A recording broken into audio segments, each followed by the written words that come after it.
What's happening, people, and welcome into All You Can Eat Warriors. And as I always say, it's All You Can Eat Warriors, and we've got a massive show for you guys tonight. But firstly, welcome in my co-host, as always, my man Ash. How you been, brother? How you doing?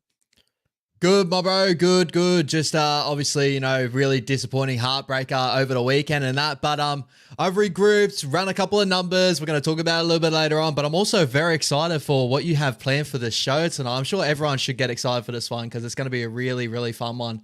To cheer us all up after the weekends. Yeah, what do we call that? Like, what happened there? What happened? But how you doing, bro? It's a week got a dog game. That's what it is. It's a week got a dog. He's a dog. Oh, I love it. Nah, man. Yeah, bro. I'm okay, bro. I'm doing good. These things. A loss usually probably takes 3-4 days. But after that, I'm pretty good, bro. Ready to go for the next thing. The only thing sucks is like that we got to buy. When you want to correct your wrongs. I'm sure the guys would love to get out there on this weekend and just go and play, and get that good feeling back. But I suppose it's time of year to take that second bye, bro, and refresh. So yeah, massive, man. But just quickly, man, it is official. We got the official word: Warriors to Vegas versus Viva Wild Vegas. We go Wild Vegas, yes, and versus the Raiders. I think we're playing. So there you go. We're probably coming up against the Raiders next week, so it's pretty cool, man. Yeah. How you feeling now after it's officially confirmed? You feeling a little bit like you're gonna get there, or you feel like What's your thoughts, brother? Yeah, bro, I still got to run up some funds and stuff like that. I'm currently in the moment, just like life expenses, you know what I mean? I got to like put tires on my car, got Rego coming out, the whole thing's coming out at one time. But if I could go, I will go. If I got funds there, I will be looking at going. I wish, bro, what's your thoughts on this? I wish it was the Panthers game. So Fisher versus the Panthers, first game of the season, hopefully knock off the big dogs. Like that would be an amazing one. But the Raiders, it's still going to be a good matchup. But what's your thoughts there? I thought it'd be a little bit better for the NRL to go, the Warriors versus Panthers or storylines there. What's your thoughts there? Oh yeah, I would have loved Panthers. That would have been awesome. After we play them and beat them in the grand final this year, that would have been perfect to do them at the Vegas. I'm just kidding. The grand final rematch would have been nice for next year, but we'll leave it for another time. But no, man, I think I think maybe that might to do with.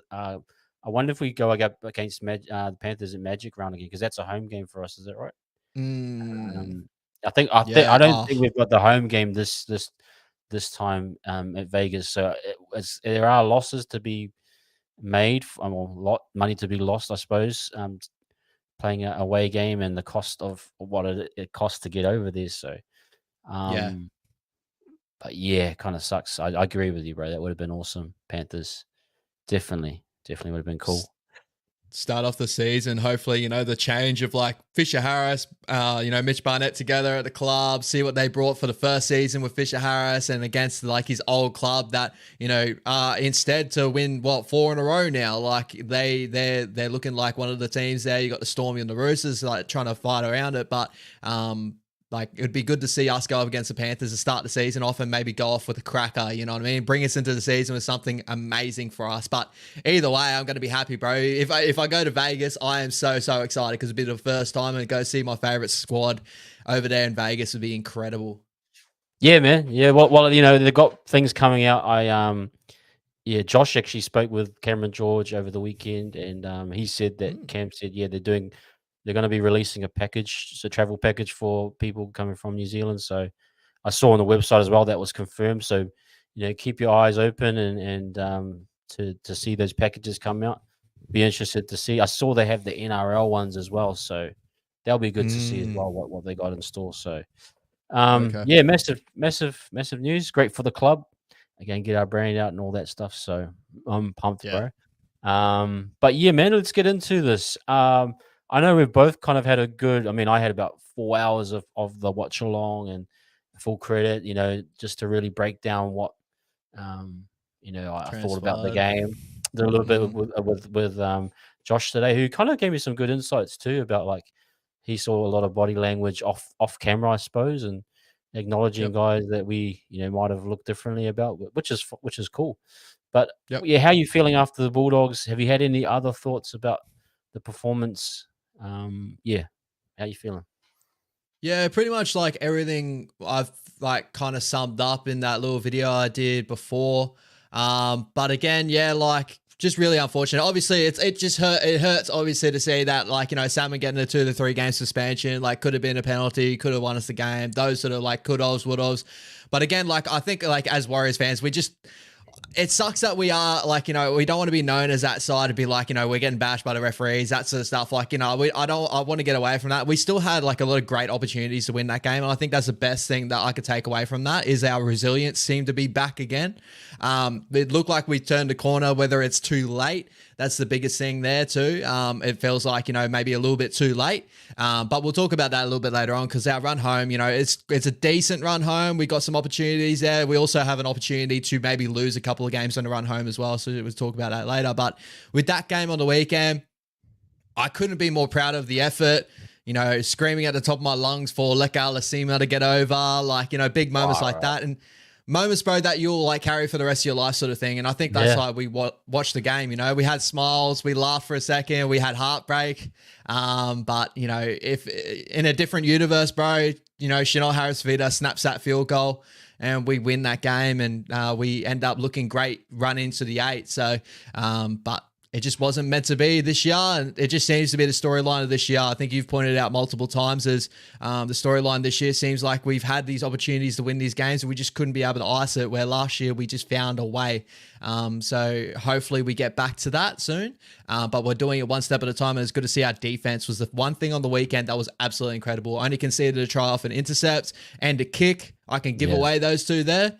And also like, just the contact the boys hit, like, a lot of the Doggies boys on the weekend, like their one-on-one contact was incredible. We had numbers in the tackle. It was an incredible game for us to watch there. So just really unfortunate, bro. What were your thoughts to finish off on that? Yeah, just, I mean, Tamati and CHT just missed some moments. And I think there was just a few moments where just they kind of lost their shape and structure. I actually said on the stream, I was thinking when Tamati threw that intercept, I was thinking, I wonder if he just lost a little bit of confidence because that type of thing can just mess with your head a little bit.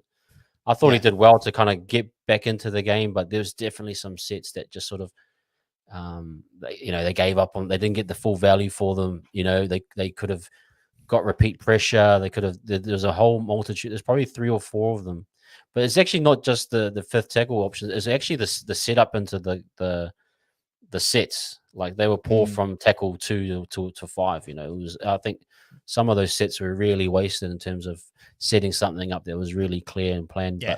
But I still give the Bulldogs a lot of credit as well. Interesting enough, I was watching the stream and I thought they didn't really throw much at us. Like, no, is that the Bulldogs, bro? Is that how they play, or did we just catch them on a day when they were just real basic? Or it kind of puts me in a feeling like, did we play really well defensively, or are they just not that great offensively? So they're very mid. They're a mid-table attacking side. So very similar to us. The Panthers. They're somewhat of a decent. No, they're not even that much of a decent attacking side at the moment. Anyway, as well. very similar to us. Like just our game plan revolves around our defense and that. Like either way, like to hold, a doggy squad that can like, we've seen them blow out teams like the Dragons and stuff like that by like 50 Yeah. at times and that. But yeah, like their attack has fallen off for the last probably about 3 to 4 weeks. I noticed it in my my 3-week round rankings and that. I went from like an 18 to like 18 and 19 point per game down to like 15 to 16 on their little game skid, and they've just been able to grab like wins by the skin of their teeth. Like, it's very similar to the Sharks game where, they only scored 2 tries in that game. The Sharkies scored 3 and they still end up coming away with the win. So they just find a way to win, sort of thing. Their attack, like as I said, it feels like, shape wise, it grew mid-season, that it's sort of fallen off just a tad lately. But again, I just want to credit us as well to more of the fact that the amount of like the big contact we gave them, like the moments that like they had a lot of sets on our line, majoritively, which they didn't really have a lot of those moments in the Sharkies game as well. And we seemed to hold in really, really well defensively on our line. Like any NRL team, you're given enough chances on their line, they're going to crack you. Yeah. And I felt like that we had repeat efforts on our line. We did amazing. The only try off our line came off the kick with William Mikikau.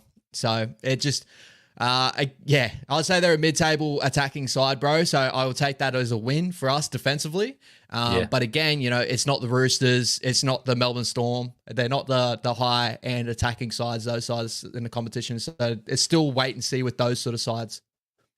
Yeah, no, good point. I just wanted to kind of figure out what it was, and but man, let's just quick talk about Leka Halasima, a guy that you said you've been saying all year, like watch out for this kid, watch out for this kid, and fair enough. Like I haven't really been watching much of the grades, but to see him come through and put on a debut performance, and even it's unfortunate with the injuries that we had. That he didn't get to show a full package in terms of being in the forwards, but still at centre, bro. I said he might have had the best run that his centre's had this year. And he's not even a centre, bro. The line, the power, the speed, everything that he displayed, the footwork, and like talk to me about it, bro. Because I was blown away by this kid, and you've had a good understanding of his game for quite a while, bro. Yeah, before we jump, like one thing I do want to clear up because I'm hearing from that many podcasters and stuff like that he's a front rower. He's not a front rower. I don't like. He's had limited ever minutes playing in the middle. He's always been an edge back rower from every time I've watched him play in that. But still, for what he's done, like he came in through the middle due to our injuries. A lot of people getting pushed out. We brought him on through the middle, did a job through there, got over Bailey Hayward once, got over to like Reed Marnie once. Like his strength, bro, like his strength for his size. He's not like the biggest edge back rower body. He sort of like resembles a lot of Jeremiah Nenai. That's the comparison I have with him.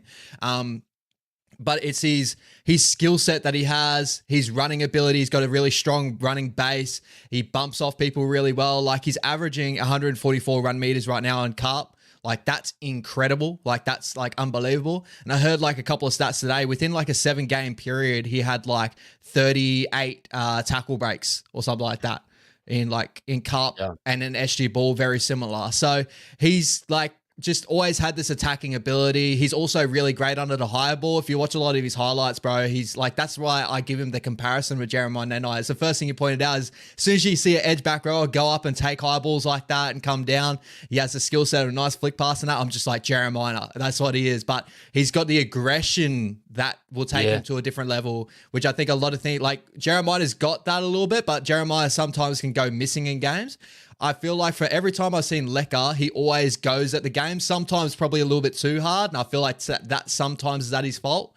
But he's always going to turn up for the jersey. And every time I've seen him, bro, he's very hard to handle. So I cannot wait to see the growth of this kid because I honestly believe everyone that we had that we're talking up, Jacob Laban, Sifakulas, Mike Uus, like, even Ali Leatals and like, all those boys, like this kid is the one I'm waiting for because ever since I've seen him at SG Ball, I saw something special. He went to Cup. Looks like he hasn't missed a beat. Like he's going to be absolutely incredible in the future, bro. I really cannot wait for this kid. What's his current engine like in terms of minutes? Because just want to know where do you think he's probably at first grade wise in terms of how many minutes can he do, say at an edge back row or is he purely like a 20-minute type impact guy? What's your and he's only 18. I mean, he's a young buck. He's got young legs. But where do you think currently his motor can? What is his capacity? Work capacity, should we say, by minutes? Yeah, bro. So, like, coming back a couple, I just got his stats up here. So he's played 80 minutes and then he had like an injury he came back off where he got 43, 50 and then goes back to 80, 80, 80, 73. Wow. So Yeah, he's so a high long minute. minute sort of forward. And like in those games, bro, like we're talking about, against the Dragons, New South Wales Cup teams, 13 tackle breaks within like 80 minutes, 6 tackle breaks, 6 tackle breaks. Like it doesn't look like he's limited over the amount of minutes over a game. He'll still get through tackle breaks, a couple of big line breaks here. I really do believe he can be a long minute forward. Like we're talking about games, bro. He had a game against the North Sydney Bears, 172 meters, 177 meters. And both those ones have looked like they've come off the 50-minute stint and the 80-minute stint. So if you probably want more aggression, that little punch in him, you probably give him like a 60 and just let him go for 60 and he'll just blow it out. But if you want him to like ease it over the 80, I feel like he's smart enough to really go over the whole 80 and like, reserve his tank a little bit for later on in the game. So either way, he can play longer minutes. But if you want that extra strike, probably about that 60-minute mark would be the best for him, like overall. But yeah, bro, like I'm so excited for him, bro. I'm so excited. Yeah, it's bro. Like I said, like the classic line in sports is when someone who stands out on your TV screen, who blows up, that, and he just blew up on the TV screen. I mean, he stood out, and that's a clear sign of someone that has a lot of potential, superstar potential. So I thought that was really, really cool, man. Yep. Cool, bro. Yeah. Let's get into. Yeah, I think we've done a good recap of that. And guys, if you haven't, go check out Ash's little review as well. It was really awesome. I mean, I've done some stuff with Josh. We kind of talked more about, there was an after match function and we talked about, he got to see some of the boys and their kind of body language and stuff. But yeah, go check it out. But we'll leave that there for now. The Bulldogs game will move forward. Bro, let's just get into actually, guys, if you just hit the like and subscribe quickly, please. Let's get up to 50. I know there's not many people in tonight. Probably everyone's gone on the bandwagons have dropped off. All good. But the 37 of you here, yeah, please hit that like and subscribe. We appreciate you. Bro, yeah, let's get into this this ladder prediction thing that you've got going, because I know you've dived deep into it. And Yep. let's check it out, bro. I'll pass the time to you and I'll just chime in Yep. where I need to. But yeah. Yeah, overall, bro, like I just went through like all the teams currently right now. So this is going off the ladder that is going right now. What I did, I gave every team all their buy points because the ladder is so skewed at the moment, seeing that like, we got the Rabbitohs above us at the moment, but they've like had all their buys. So if we got given our buy points for this week, we're actually above the Broncos on the ladder with like 19 points overall. But if we got given all our buy points, we'll end up with 21 currently right now. So that's just going for every team right now. The biggest skewed teams here due to like getting all their buy points is the Dolphins sitting in the sixth position currently right now on 22 points. That would actually push them around that top 8 race. So to be on that 9th, 8 sort of range and sitting at 8 and 7, very, very similar to the Knights 8 and 8, the Dragons 8 and 8. The only thing holding them back is obviously the one game that they haven't lost yet, but whether that will come. So then I'm looking at everything else. I've looked at everyone else's run home that's around that fight for the 8. So for me, when I look at the competition right now, my fight for the 8 has gone from the Sharkies at top 4 because I do think they have the ability to maybe slide. How far? I'm not too sure. We'll go to that a little bit later on. And then I'll go all the way down to us at the Warriors. Unfortunately, with the Titans and that, I've checked their draws to end the season. I don't see it. And even questionable over the Rabbitohs, but we'll get to that a little bit later on as well. So running through all the teams run home. So I've gone through each and every side, how many of the top 3 sides that they're playing. So the top 3 sides, as we all know, the best sides in the competition right now, the Storm, the Panthers, the Roosters. I feel like they're the 3 sides right now that a lot of teams won't be able to compete with at these moments here. I won't say they win every game on their run home, but majoritively, you're going to sway the way of the Roosters, Panthers, or Storm in a lot of these matchups here. And then I go through the amount of bottom sides. So we're talking about the Titans, the Eels, and the West Tigers. Now, This can skew the stats a little bit because the Titans are slightly getting back into form currently right now. I think the Tigers are probably overperforming or getting back to where they want to be at the moment too, with a lot of their boys coming back off injury. And the Parramatta Eels, who are at the bottom of competition, they've got a lot of better side. But the way I've ran this at the moment, I've gone with those bottom 3 sides as the bottom tier sides. And then I went all the other sides as the hunt for the 8. So looking at all these sides in the competition, for me, the toughest draws coming to the end would be the Dolphins right now. So they actually play 3 of the top sides. So they play all 3 top sides. They only play 1 bottom tier side in this competition. The rest of it they play is all teams in the hunt for the 8. The next worst one is obviously the Rabbitohs. They play all the top 3 sides in the competition, the Storm, the Panthers, the Roosters, and they play the Tigers twice, which is their bottom 2 side, the bottom 3 side. The Raiders are another one, 2 sides of the top 2. So you got the Storm. I think the Storm and the Panthers, they play in that one. So they don't play anyone in the bottom, but they play majoritively in the hunt for the 8 as well.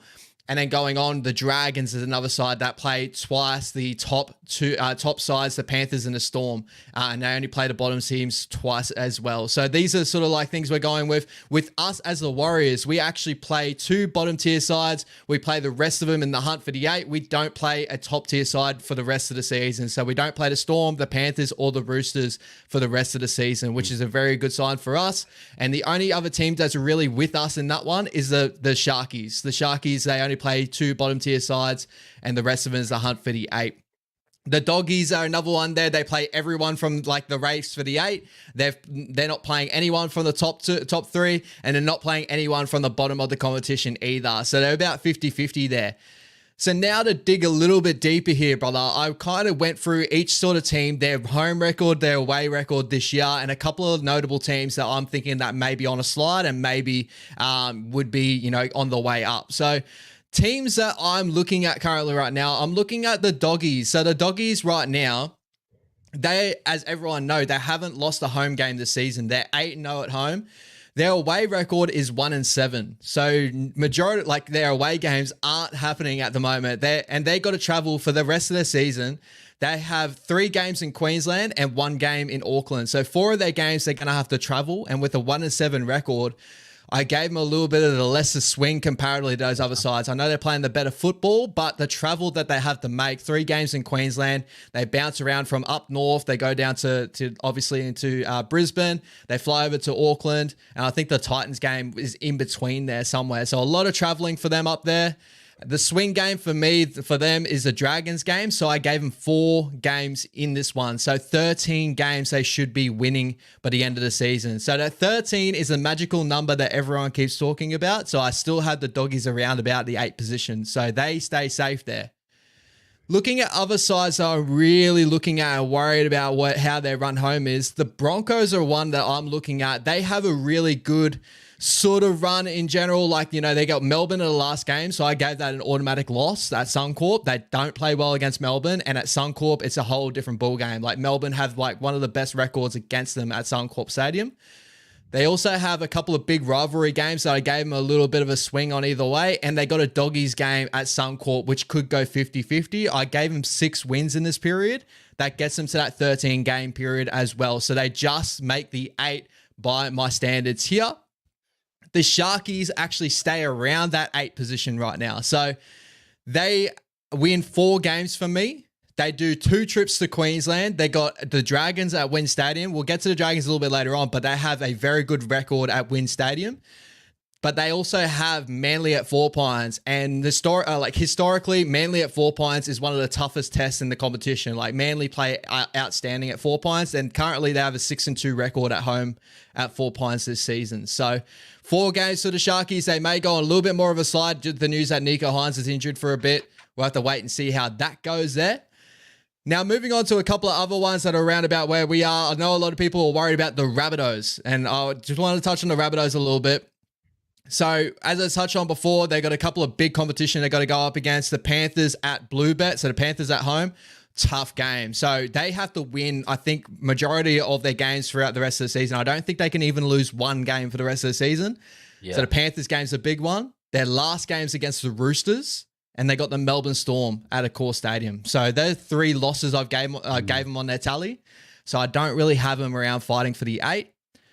For us, this one is a bit more of like, I don't know if I've got rosy colored glasses, right? But we actually have a really solid record at home. When I thought this season, I don't think we've been that amazing at home, but we actually have a solid record at home. 5-3 at home, 2-6 away. We got 4 games away, 3 games at home. So we got 3 games that we can do at home there. Manly at 4 points is the game that I'm looking at right now that I've given us a loss. That's the one where it's like, I can already tell that's going to be a really tough ask. Yep. The other game I'm worried about is the Sharkies at PointsBet, the last game of the season for us before we go on the bye. Those are the ones that worry me there. But other than that, I've given us 6 wins, and that's like my best ability. I can easily see us 12 wins. So, guys, we're around about there. The only other teams that really hunt with us around this position here, the way I've restructured this ladder now, the Sharkies were 14, the Doggies were 13, Manly with 13, and we're with 13. The Broncos are with 12 or 13 on their swing side there. The Cowboys on 12 to 13. And the way I've structured this ladder, I really do believe a team might be able to swing into this competition in 8th position on 12 wins. So, not all hope is lost yet.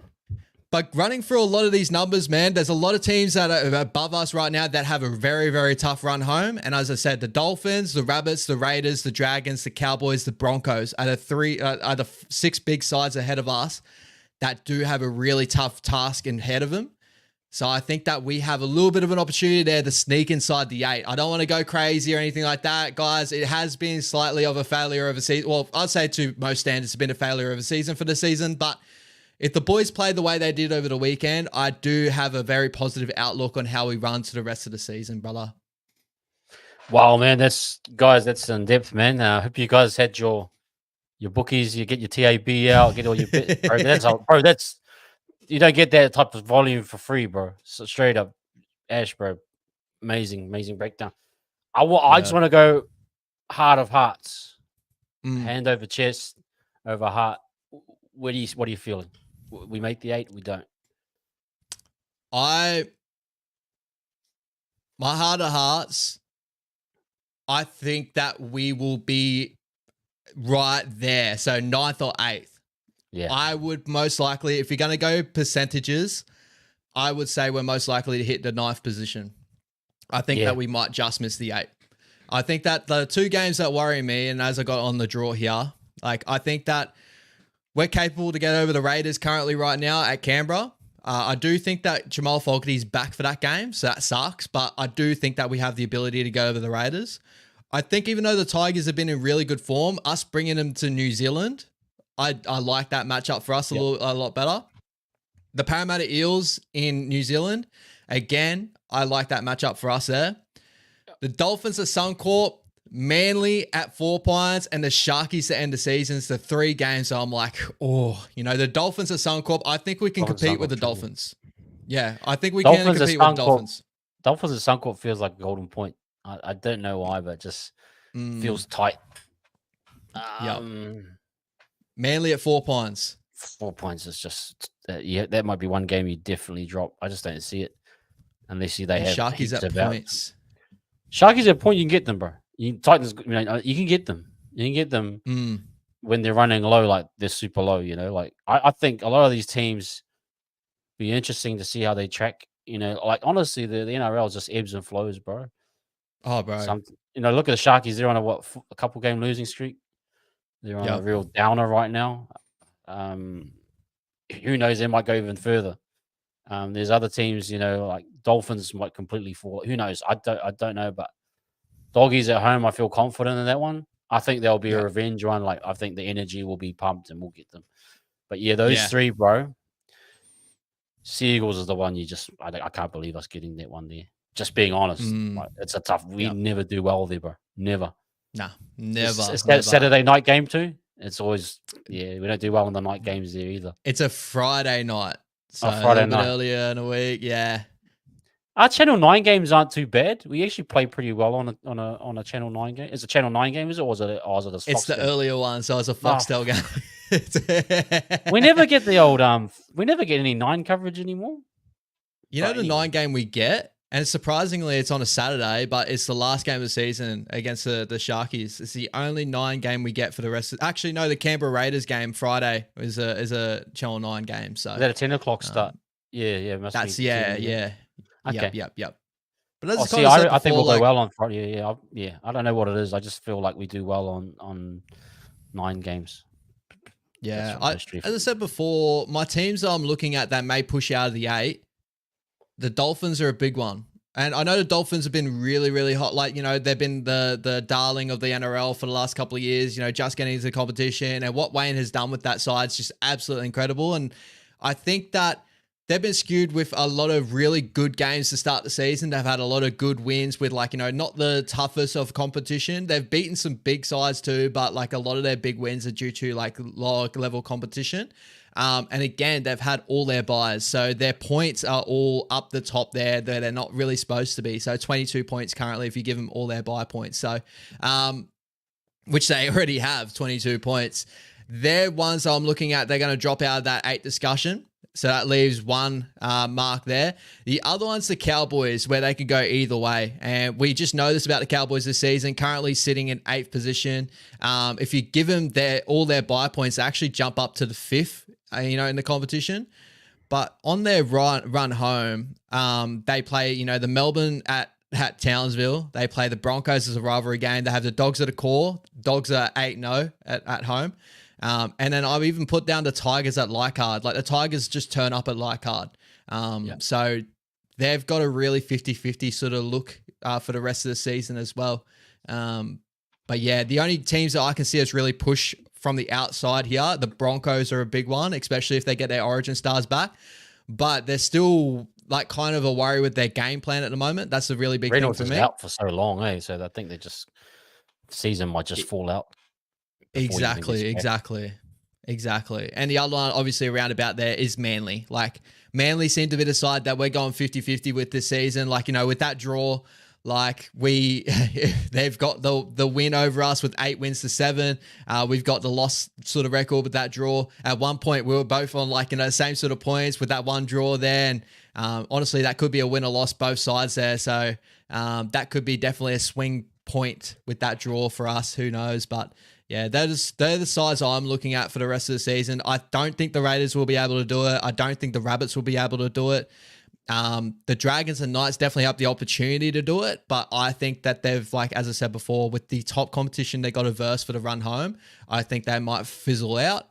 But the Broncos is a big one that we're watching outside the 8, and we're right there with them. So hopefully the Dolphins go on a little bit of a slide, and even the Sharkies, they have a possibility to go on a little bit of slide with Nico Hines out. But I do believe that the Sharkies, with Nico Hines out, they just go back to a normal system of a half and a 6.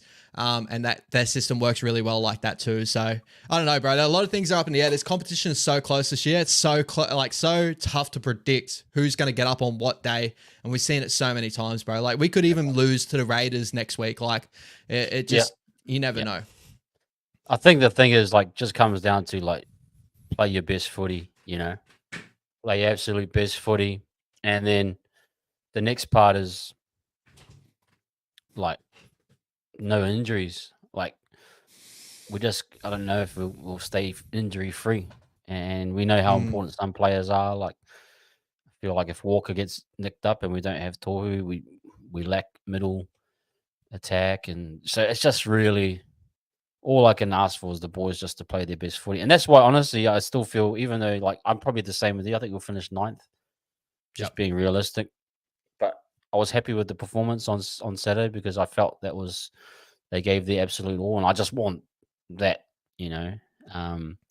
But at the same time, I want them to go for it, absolutely go for it. And like you mentioned, there's a highly possible that, say we do go on a tear, it's possible, but you just got to think injuries plus everything else, it might not be it. But you can always hope, man. You can always hope, bro.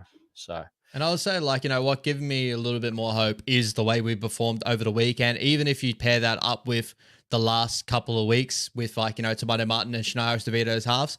I know we saw a little bit of a downfall on the weekend with their kicking game, like their decision making a little bit. I felt like that was the biggest difference, especially when we got held into behind that 50, behind that 40. We were unable to really like get a really nice kick to get it behind, where obviously they had Matty Burton that could kick a nice like 60 to 7 meter bomb. That just put us behind. So, like if we just continue to play our football and we just do what we did over the last couple of weeks and just do that, I feel like we have the chance to do it more times than not. The thing that worries me is exactly what you say to you. There's so many things that could happen in the season. You got injuries. Teams could turn up out of nowhere. As I said, like you got the Raiders. Like they've been on a little bit of a losing streak at the moment. They could turn up on any moment. Like it feels like that we can be a bounce back side sometimes. But it's going to be a tough task, but I'm sure the boys that he has there can do it. Again, I just want to be the guy to be like, sit back and just let's see the boys do it instead of going, we're going to make the 8. We're going to make the 8. You know what I mean? Yeah. Let them think. And even like the Eels game, like with Riles being the new coach, guys will be trying to play out their skin for a, I don't know, a spot, with Riles. You just, all these factors come in, and you just have to be on. But hey, man, it is what it is. We are where we are. And, but yeah, let's hope, man, definitely. Just want to quickly get to Tan's question. This is earlier. Do you think the training leading up to the game was focused more on defense, and that's why our attack was off? I don't think so, personally, Tans. I feel as though the defense is rounding up to what it needs to be, which is great signs for us, and again, it helps our chances to be better. But I can't really put my finger on it necessarily. Do you think it was us being off, or do you think that the Bulldogs applied a ton of pressure that we put us out of our shape and that type of thing? What are you thinking, bro? I think it's a bit of, it could be a bit of both. Like, I think that our defense probably picked up because I think that was like 2 weeks in a row of a very similar lineup. Like, it's probably the closest lineups we ran for 2 weeks in a row than what we've actually had throughout the majority of this year. Like, majority of this year, we've had that many changes go up till teamless time. Like, the only real big change in this one was Tohu, like, completely out of side and Leka coming in for him. So that would definitely help, having, like, players like Mitch Barnett back in the lineup and all that for us. And then the attack comes off the back of that sometimes. But also I'd say that the Doggies, the way that they defend, it's like very similar to the Panthers and stuff, is where, we could cut them. Like we actually had a lot of good opportunities in that game when we actually had a full team on the park as well to get it done and get over the line. Yeah. I thought that we didn't attack that badly earlier on. Is when everything went to, a lot of injuries came into our sides, when a lot of our shape like lost, and it's because we didn't get into good field positions because of that. Like I felt like as soon as we lost our back men that usually do a ton of work to get us into those good field positions, we weren't able to hit our spots properly. Like, it's probably, I think it was like the 10 minute mark, around that mark, where Dylan Walker had the ball. I think it was about 30 out. And he went a bit too sideways. And I think it was just overcompensating from, it feels like in a good field position, played direct to our points. That's when our attack shape really comes up, like, tears teams apart. So I think it's a lot of different variables, bro. I think, honestly. Yeah, I think, like, I totally agree with you. Like, I think Dill's there's just some moments where even Egan and Dills were a little bit off, and the whole chain kind of just was a little bit thing. But man, yeah, it was just, and I think that can happen. The actual early attack was good. I mean, I did a video on that left side attack. We just keep going left, and then they played that really short shape on that. I thought that was really good, man. And the scrum play was nice too, like just creating the overs on that. Yeah. And playing hands. I thought Roger did a good job there too. Like first time we've seen him really like get a bit of distribution going, which I thought. So we had those really like good solid moments, and then it just didn't come back and injuries. To the game. Injuries. Yeah, and those injuries, man. Was it the left side attack? I wanted to touch on that too, because it was a really good thing you point out, left. But, I was kind of touching on like the tendency of Stephen Crichton overworking defensively on that side. Like he works so hard. Yeah. And you notice that like he overworks there for Jamin Salmon, end up getting caught out on the opposite side of the ruck, which end up causing that option to come like a veil. Yeah. We did a similar thing to the Cowboys, where we shifted on that. I'm pretty sure it was the Cowboys. Was it the Cowboys or the Broncos? I think it was the Broncos, where we've just pushed it on that side, got Tony Staggs out of position, bang, crashed over. So it's a good little set play there, and it was one thing I definitely pointed out in that. But on Roger too, like I really do think that he is a right side player. He's Yeah, you right, get the sense of left it, to eh? right Yeah. passing is a little bit better. He gets put into a lot of better positions on that side, but yeah, obviously finished out the game playing fullback and ran Yeah. up for a ton of numbers. But I thought he had a really solid crack at that center position early on in that game. I loved it, man. I loved it. And I even liked when he was at fullback. I mean, the one, the Halasima break, he got his hands on the ball out the back. I thought Yep. his carries out of yardage were real good too, man. Like, and at fullback, I think he did a good job. I was disappointed with the knock on though. I was thinking, oh crap, we're going to lose the game there. Luckily, I think that might have been the set where wasn't it Burton kicked it off the post? I can't remember, but Yep. I felt I felt as though like that was a big letdown that one. But apart from that, I really thought he gave his best, man. Yeah, I just like the tip. I just like we talked about the little distribution things, and there was a nice little tip on for him, And like for a guy that's coming into center that hasn't played center, it's like just little like confidence boosters that you can do that you can. And I thought that was just really nice. So, Yeah. I thought that was real good. I thought we Sweet played one. amazing, bro. Like honestly, Oh, like we you see bro. the numbers from top to bottom. Like we dominated them number wise, like run meter wise. Even with our back three that were out majority of the game, we still cracked the 2,000 meter mark. Like our Yeah, performance in that game was like outstanding. Just unfortunately, we went up against the second best defensive team in the competition that had everyone out in that park other than Jamin Salmon for the last 10 to 15 left in that game.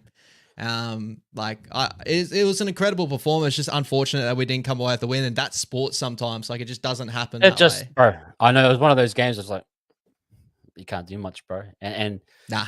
So I was really happy with the performance, and yeah, I think we'll move on, my man. Mm. Let's get into this tier list, bro. Um, Yee. yeah, I just been watching some content, and they've seen these guys been doing tier lists. I'm just gonna bring it up. It's just I suppose an interesting way of just breaking down how the season's going, and Yeah. kind of just quickly, man. Sorry, I'm just getting a bit sick of Jacko in the chat here, man. Just Yep. leave the whole SJ chat, bro. We don't need to be talking about SJ and Tamari. Mm. SJ, he's injured right now. He can't do anything about it. We need a back behind Tamari, bro. Okay, Yeah. you can. We're getting too carried away with Tamari's flaws, and well, if SJ was here, he would have got the drop goal. We don't need to get into that all that stuff. You know what I'm saying? Yeah. Let it be Yeah. the different players, different skill sets. Tamari has his strengths. SJ has his strengths. The main thing is SJ is not fit. We can't do anything about that. For me, it's just he Exactly. needs to get completely healthy, and then whether that happens this year or not, we go from there. Yeah. Okay, but you're just attacking Jacko. You're just attacking Tamari there, bro. SJ, no one's knocking SJ here, bro. No one's knocking Nah. SJ here. So just leave No him, one, man. bro. Leave it alone. Okay, my man. Let's get into this tier list. Okay. Yeah, bro. So yeah, I just copied some of this content off. I was looking at Arsenal TV, Arsenal Fan TV, and I just thought it Great was channel. interesting. And I was just thinking, man, maybe we should just try this and see how it looks for our boys. And I just think maybe focus purely on this season. And Mm-hmm. I've got a few topics. So I think there's 37 guys on the books. And Yep. I've got them all here, their pictures and stuff. I just did a quick cutout. But I thought we'd rank them. And obviously, some of the guys that haven't played first grade, like they're not going to fit into meeting the criteria. I was going to ask you, what would be the minimum amount of games that you think would allow us to evaluate a player if if he fits the maybe top 4 lists here. So I've got player of the season, having a great season. He's having an okay season, a disappointing season. And then I've got guys that kind of fit in the cup model underneath. Yeah. I'd say that probably will go like 5 game mark. Like I'd say I'd have to see a decent chunk of games. Like I don't think like what Jacob Laban, and even then it comes from like starting and off the bench. Like you can see little things like Lecker really impressed me, but you can't go off one game there. Was Zion. We had one game of him, so we can't Yeah. really judge him as well. So what do you reckon about 4 or 5, maybe Yeah, 4? let's go 4-5, bro. I think that's probably a guy that's actually played quite a few, like a decent amount of games in the club. Yeah. So, but apart from that, we'll put them in the other categories, and they may fit in. You know, if we feel that we want to bump them up, we can or whatever. So Yep. we'll figure it out.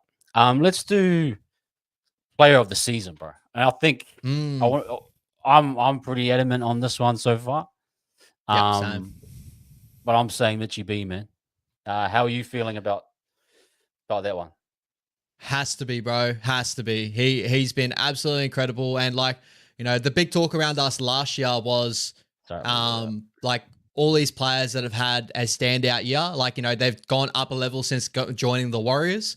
This guy's gone up again. You know what I mean? Like, I think that would it be too crazy to say that he is looking like that he could be the potential guy to take over from Adam Fanor-Blake when Ads leaves. You know what I mean? Like, I know we got Fisher Harris yeah, out, but if we didn't have Fisher Harris coming over, I think that would struggle just a tiny bit. But I think that he's shown himself that he can step up to the plate and be that number one man. You know what I mean? Like, I think he can yeah. be that guy. So I'd put him up I, there. You know what I mean? I think he's like legit.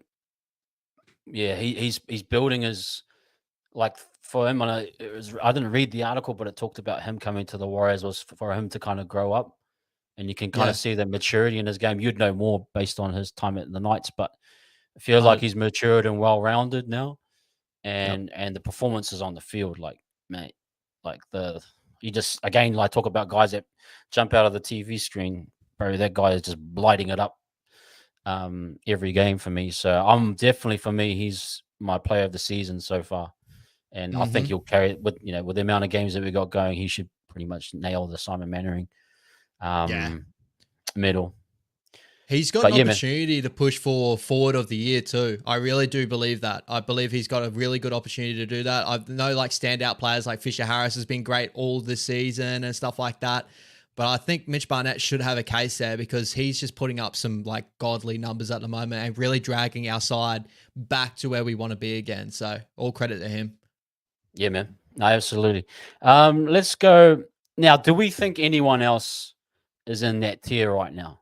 Player of the season, like having a potential season that could see them, yeah, being Mm. the best. It, It's hard to say for me, but yeah. Have you got any thoughts? It's tough because like we'll continue rounding our way through, but like Dylan Walker, I feel like's taken another step, even though due to injury, but just performances for him starting in the squad, I feel like he's taken just a little bit of a step up. From anyone else, to be honest, yeah, like I feel like Mitch Barnett's definitely the standout this season for sure, for sure. I think So we'll we'll just leave that. continue Yeah, that. we'll just continue Yeah. on. Um, should we go by what I've listed, or should we just go through each tier? Or do We'll you what? go. We'll go by what you got listed, bro, and we'll just talk Just go about across. one by Yeah, one. we'll just go. Yeah. Okay, Ed Cossey. I got him up here. Mm. It's a tough one for me because I like Ed. I really do. But Yep. some of his performances have been like, yeah, just not up to Oh. standard. I think the Roosters one has been really, really bad. Would you say it's been okay, or is it? Do you think by his standards or what you expect of him that he's had like kind of a disappointing season thus far? I'd say he's had a disappointing season, but I'd even go Yeah, to the fact of like another year in Cup. I kind of believe that some of the juniors and the younger like wingers, fullbacks that we have coming through the comp at the moment, that they're going to jump him very shortly in the pecking order. So I really do like it. It hurts to say because I really do see the potential in him, but I really do think that he's just one of these players that have been plastered with you're just error riddled, like yeah, you're inconsistent, and he's just unable to shake it at the moment. And his performances are lacking with that. I feel like his confidence is really shot. I think he needs some time in Cup to really get his confidence back up in him because even in Cup, bro, he hasn't been putting up like deadly numbers. Like he's played well, but not incredible. yeah. So I'd say that because like for me, like at the moment, I'd have Setu 2. I'd have like, I'll be looking at some other guys at the moment where I'm like, yeah, they're above him on the pecking order for me. So I'd have another year in Cup. Yeah, I look at guys like Setu and think, man, Setu's like playing real well, and I'd like to see Mm, Setu in there, man. So yeah, let's do that, man. I agree with it. It's for me. It's either the year couple was like we just evaluated as a bad season, disappointing season. So yeah. yeah, that's a kind of good way to look at RTS. Mm, Um, not a great season for me. yep. Who knows if he had probably played as a fullback full time? Could say a great season. You don't know. I, I Yep. I would go to say I'm actually okay with him sitting in the okay season. Mm, Um, based on a lot of his metrics. I mean, like we talked defensively, we both agree that he's been good in the yep. defensive things. Errors just was my only gripe for him. But where are you sitting with that? Yeah, there's definitely two ways you could look at it. Like, I feel like for RTS, it's been a okay to disappointing season, so you Yeah. have to have it around that. Yep. But I feel like unfortunately he's been a guy that what we worried about at the start of the season was him not being able to hold that center spot and be pushed around everywhere when injuries happen. And unfortunately, I feel like that's wrecked a lot of his development time at center. And like, unfortunately, now that everyone looks at him as a bad center, so they want him everywhere else, it kind of hampers a lot of his stats, a lot of things Yeah. that you talk about. You know what I mean? It's really tough to say, like, he's still averaging some deadly numbers, 167 meters per game. He's still like, if you look at him per center, like he's the second best center of run meterage a game, like the work rate he has. But I'm going to go okay season because I do believe that injuries have hampered him this season. He still has a little bit of errors in his game he needs to clean up. And for me, it's a little bit of his, like, taking kicks, stuff like that I worry about when he's in the winger position. We saw one over the weekend too. He dropped Yeah, man. but Matty Burton can do that to a lot of people, but he's Yeah. had a lot of that this season still too. So I'm going to go okay season, but I do believe that for me, if we look at him as a 500K center, 600K center, he's had a good season. Like if we look at it that way, Yeah. but I agree with the whole changing of expectation. I think yeah, this is more STR than it is RTS. I think I look at it yeah, like exactly, that. So exactly. yeah, I agree with it. Dimitri Sifakula. Um, Mm, I know I'm going to follow your lead on this because I only but I watched them on the weekend. This is like my first game watching Cup guys, yep, and I liked it. I definitely liked it. And I saw that Bunty dropped out of he's on the kind of the outer. I'm yep. thinking maybe some other guys leave or off contract, maybe Jazz. There might be a shot for him as a potential top 17. Where are you at, and were you thinking in his development that he needs a bit more time, or do you think he's ready to go for next year? I think that he'll be around about there. I think he's had a season. He's only just come back off injury and working back into the side.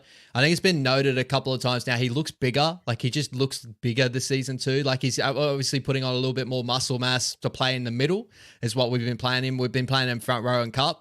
Every time I've seen him in cup, he's been fairly impressive. Like he just looks like he's a boy. He's a man playing amongst boys. Like he looks like he's that guy. But he's had some inconsistent moments there in cup as well. A couple of defensive reads that he's a little bit off on, which is not usually he's usually a highly aggressive, really good defensive player too. But like a good season, I'd say okay.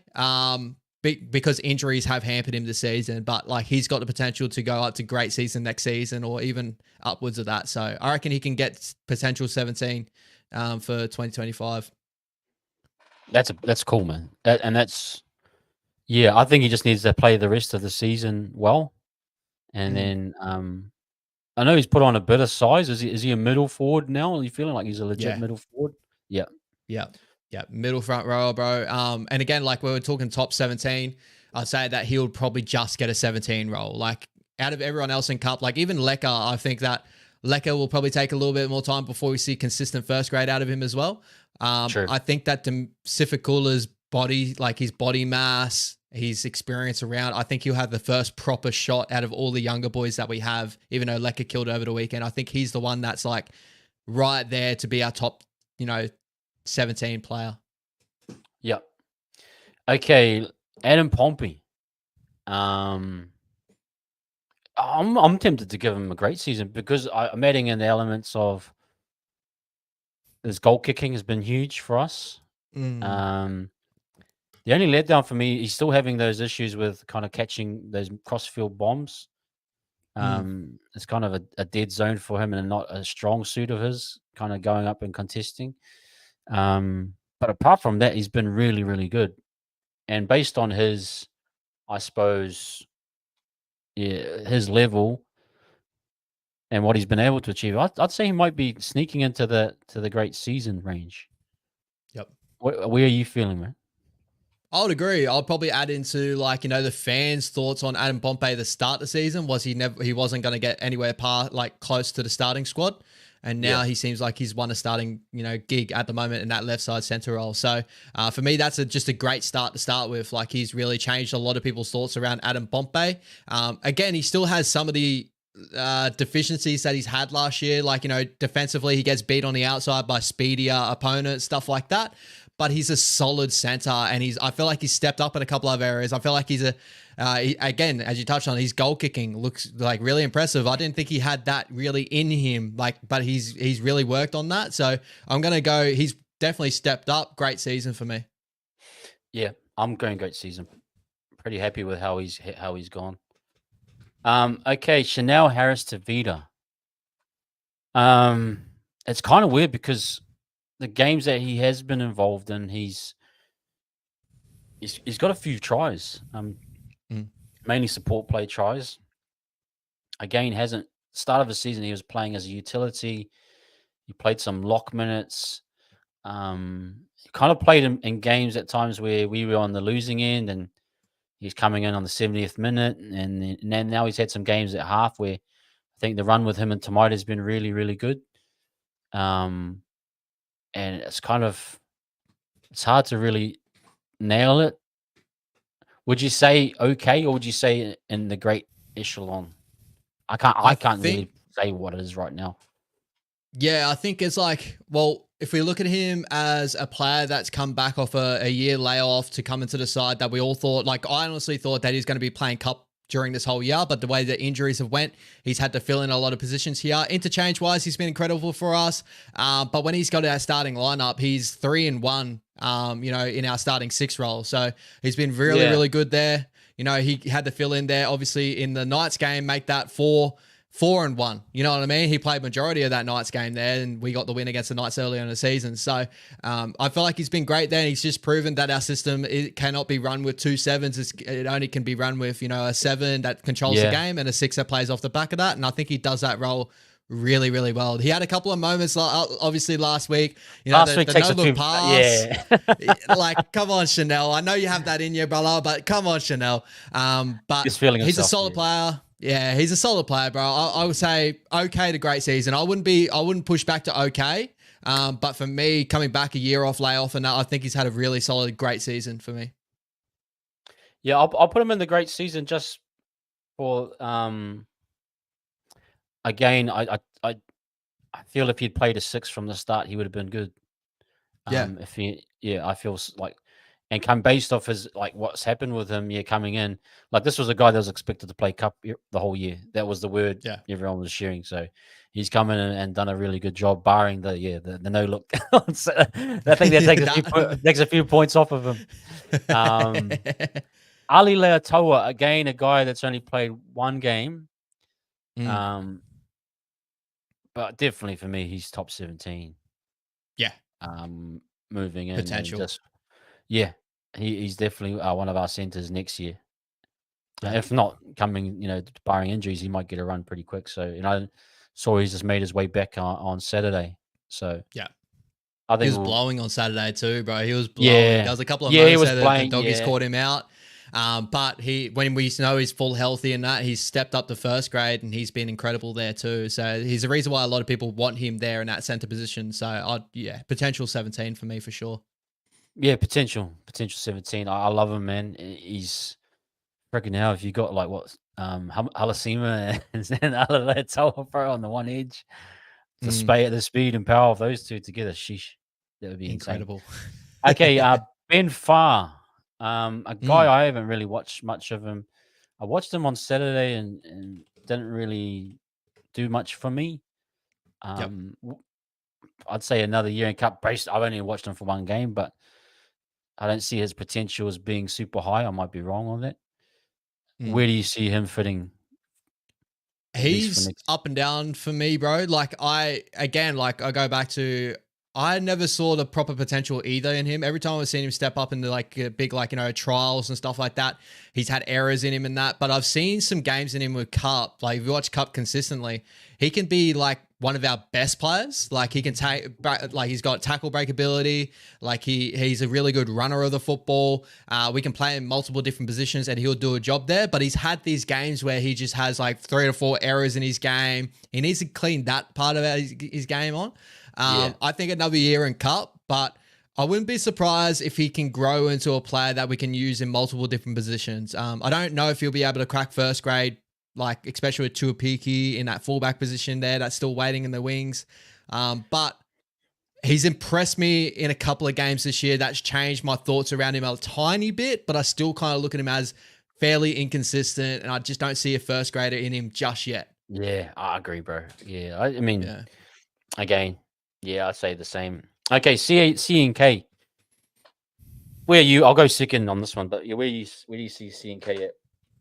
Honestly, bro, we'll take injuries out of it because like he's had a heavy injury riddled season. Yeah, he is. I gotta say he's had a great season since he's been back. Like more times than not, he's been one of our best. Like his run rate's incredible. His work rate out of the back end, all the little things that people probably don't notice with CNK, he does. Like he's very much that same sort of mold of a Dylan.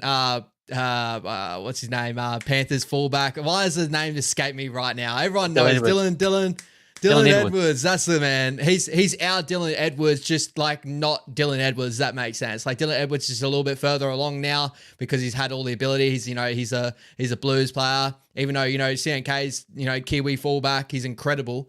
I got to say, great season, bro. Like I don't understand all the hate around CNK the last couple of weeks. Like he played out of his skin for the first 20 to 30, 40 minutes in that game before the injury. He ran for 70 meters, and even with the injury, bro, he still tried to track on with that game. Like that's CNK, and that's why we have him there at fullback. He's just an energy ball from the back end, does all the hard stuff. So great season for me. Yeah, I'm the same too, bro. I really think like if you miss 2 40-20s, you automatically have a horrible season. So, Bro, that's mental. That's mental. But no, if you like actually added up minutes on the field and involvements and touches and everything, bro, he's been right there, man. I agree. Great season. Yep. Dylan Watene-Zelezniak. Similar vein, bro. I want to give him a great season. He's had his moments. Him and Berry, I know earlier on defensively leaked a lot, but he hasn't been getting the greatest ball. We know his finishing ability. Though the volume, the system isn't working that way as much this year. But I still want to say, based on his output from yardage, finishing, he's had some really great takes in the air this year. Yep. I mean, Dally M, you probably put him as player of the season last year, that based on that standard. I think with everything working around him, I'd still give him a great season. Would you be the same? Yeah, I'd agree, bro. I'd agree. I think he's had some shaky moments early in the season, but he's gotten a lot better. And he's our top try scorer right now with 9 tries. He still runs for about 130 of the best. His tackle break ability, like he's a really good, solid winger. And out of both our wingers, he's the most likely to be considered a top 10 winger in the competition, if that makes sense. So I'm sure there's a lot of teams that would be looking at Dylan Watene-Zelezniak and say, we could do with a little bit of Dal. You know what I mean? So I feel like he's had a really great season, and he showed his ability again this season. Yeah. And I know people probably saying, I see in the chat everyone saying okay, but I know that's based off what his standards were. But if you take away reset the year, what he's been able to do, I feel like definitely in the great season realm. As you said, bro, you hit the nail on the head before you go. Like, if you're going to look at his season, judge by tries, like, of course, like he hasn't had the season as last season, but you got to think of that. Our attack hasn't been settled for majority of the season. We've had that many different halves combinations this season, and he's still leading our try scorers at the moment with 9. Like for me, and then all the other stuff he does on the back of what people don't see is the work out of his back end. Like, we got to notice that Bulldogs game, when we lost our 3 boys at the back, you notice that we struggled a little bit to find meters. That's what those boys do. They set us up into great field position. So for me, Yeah. still a great season. And again, yeah, it goes back to but I think his finishing percentage when he gets in those probability ranges of scoring, Yep. he's high.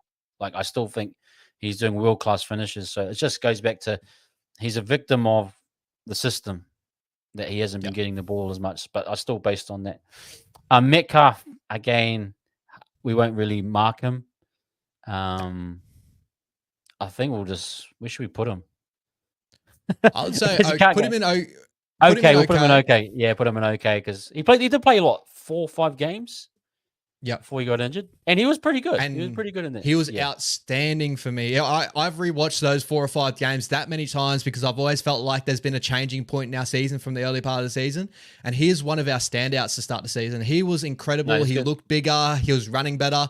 And for everyone in the chat, he is our number 6. He is our best number 6 at our club. I love Chanel, what he's doing there, but I feel like Luke Metcalf would take us to a different level. I honestly do believe that. Luke would be. He's our best 6. Yeah. Yeah.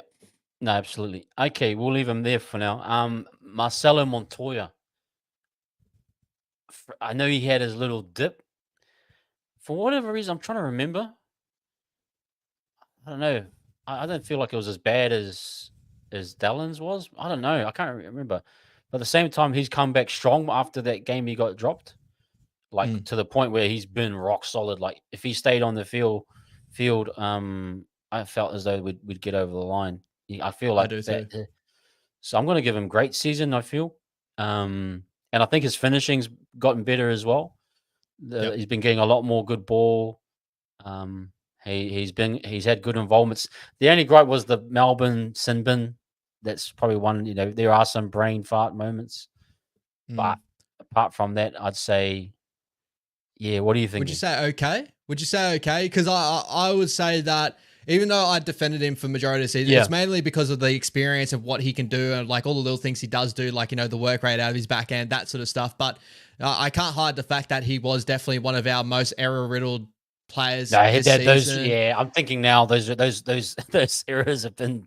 There was a massive they've amount. Been there. I'm trying to figure out how many there were. Nah, you got to go okay. You do have to go okay, because I'm thinking. Yeah. He's had a great last 3 or 4 games, but yeah, you got to think previously. I'd say probably okay as well. Yeah. Yeah, we'll go okay, bro. We'll go okay with him. Moala Graham Tolfa. Okay, a guy that played 1 game. Is he a cup guy or is he a potential top 17? I'd say potential top 17. I would put him up there as well too. I think he's a standout in cup at the moment. He's really out of all the players that like our backline and that. Before this season, I was looking at Ali Leotola. I was looking at a whole lot of other pieces out there, junior pieces. I was like, yeah, these are the guys. But he's kind of jumped out of nowhere for me, and I've started to see the real ability in him. He's got has that Tuivasa shimmy to him a little bit. It's not Tuivasa Shaq, but he's got that little shimmy to him. He's a bigger body, does really well in cup. I think that he's got the ability to make a top 17. So I'll have him definitely around about there. Yeah, I'd say so too. Paulie Roach. It's an interesting one because he played so well in that Panthers game, and it looked like he was going to have a good game in the following game, but the injuries have haunted him. Yep. Maybe he's a guy that could do with another year of cup, but again, he might have the potential to be. And maybe if you take the injuries out, he's got the skill set to go and do it. I think he didn't look out of place up at NRL level. Nah, he didn't look out of place. Probably, at all, if you take into how they will do the squad, I think he's definitely potential 17. And you probably want to. He probably looks like he's ready to go and have a crack, like a genuine crack at first grade. Yeah, I would agree, bro. Like it came to a point where that Dolphins game, to where it looked like he jumped Lussick in the pecking order. Like it really did. If he wasn't down for injury, he was our starting hooker for that game, where Freddie could have been that starting hooker, being a longer minute hooker too. You know what I mean? Not to say I don't think Currently, right now, I have them 50-50 with Freddie and Paulie Roach because I see the ability in Freddie as well. Like defensively, he's so sound and all that. Yeah. But Paulie, you can't knock that. He's probably a little bit more creative out of dummy half. Being a half, he knows where to put the ball in the half's hands. He knows how to dictate the ruck a little bit better than a noted hooker that is just learns, coming up for the grades, just pass it off the deck and make your tackles. So I think potential 17 for sure. I think him and Lussick are very 50-50 and they're the fight for next season. Who's going to be that next sort of hooker if Wade Egan goes down, in my opinion. Yeah, I totally agree. And guys, I think just remember that this is kind of a mid-season review. This will be good to do it at the end of the season as well. See who's like come up the ranks. Who's having a okay season. Is there anyone that makes it into the great season, or we'll reflect on this. But yeah, based on currently where they're at, I think this is just a good exercise to do. So let's get to this brother here. I have no. This is Bunty. Patrick Bunty's Patrick Moy. Tell me about him, bro. Is he a guy you see in the potential 17, or is he another year in development? If I'm wrong, I think he's been injured for majority of this season from memory. But he has the ability. He's a very strong, like ball runner, tackle break ability. He's a bigger body, so he's very much like the Ed Kossi sort of mold type of player, not so much like the Setu Twos or the Sio Galis or the Basi Galas, those sort of guys. But he's definitely got a lot of potential. Just haven't seen a lot of him this year, to be honest, because he's been either injured or from memory, even if he dropped down to, I don't even think he's been playing. I don't know if he's able to play for Flegg. So, but yeah, I'd say another year a cup for sure. But definitely keep an eye out. He's got potential. I just don't think he has more potential than some of the other names that we're going to be naming. Yeah. And you're thinking, based on spots next year, like we've seen guys we've only seen a limited amount of guys come up, really. What you got, Laban came up, Roach, Leotel was kind of the year before, but really this year. And you got Halasima. So you're really picking about 5 or 6 guys, maybe 7 or 8 to come through. Yeah. If he's not on that level, you'd say another year in cup. Okay, Rocco Berry. This is a tricky one for me. I want to just go right off the top of the head, just say okay. Same time, there's some disappointing elements to his game. Does that warrant a disappointing season? Hard to say. Yeah, I think attack-wise, he hasn't had the best. I mean, there were some moments he definitely scored, I think, early in the season. His yardage numbers aren't the top. I'm only being, devil's advocate for him, but I think defensively, he wasn't been to the same level that he was defensively. We talked about sometimes he had a few missed tackles. Him and that might be that whole right side early in the season. Capewell Johnson was pretty chaotic. Yeah. In that 4-game skid, that was the side that was getting teed up on a lot. But would you? I'll sway you a little bit. I'd say great, as in the fact of I still think he was a standout for majority of our first stint of that season. So all the way up to that Manly game, a lot of people were pointing out all the good things in his game. Everyone was starting to notice his, the defensive, strength he has. He gets down there with the kick chase. He's always first one to make the hit. I'd say that then he had that little bit of a skid there with that 4-game stint. I'd say okay season. I wouldn't say disappointing because I don't think he's been the most disappointing for me. No, I don't think so. What game did he's been really injured? Good. Roosters game, eh? Was it the Roosters game? Yeah, Roosters game. He wasn't there. He got in, or did he get injured? When was the last one that he's got his injury? I'll just look it up now, brother. Because it's been a while. I know he's been out for a couple of weeks. Or was it the Dolphins he got injured? I can't remember. So he played the Roosters game, sorry. He did play the Roosters game. He got injured after that Roosters game, so he didn't come back till the Cowboys game. He played centre at Cowboys and played. Yeah, he got injured. He was good in that game too. Yeah. Oh, the Storm, he got injured. Yeah, I'll give him okay season, bro. I'll give him okay season. Yeah, I got no issue with that. I think he might be a victim of injuries, really. And if he played all games, you'd probably say, "Oh no, it's one of his. He's had a great season." So, but yeah. Okay, man. SJ, controversial one, but adding into all the factors that he was under, and I know he's been under injury cloud, but the performances on the field were pretty poor for me. defensively mainly. Again, by his standards, you'd probably say okay season, but at the same time, he was carrying the team. I felt for that period of time, the games that he played. And there were some good games. I was thinking, particularly the Rabbitohs game that we played was really good. I'm trying to think of other ones as well, but I mean, minimum, you're thinking for Sean, it's usually a great season. But when you're adding in the extras, do you go okay?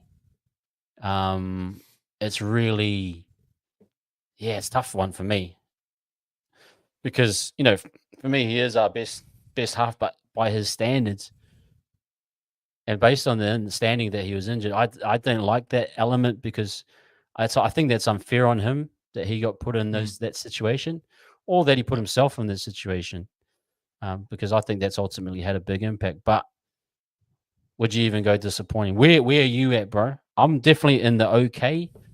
Don't think it's been great. I can't go to that level personally. You might convince me otherwise, but where you think? I'm not looking anywhere near great at the moment, bro. And this is from a guy. I'll defend Sean Johnson to the cows come home. He's been injury riddled since the start of the season. Like it's been noted. Like Luke Metcalf started the season with his kick, like for goal kicking. That shows that a guy's come in with some sort of niggle, and we don't want to preempt that.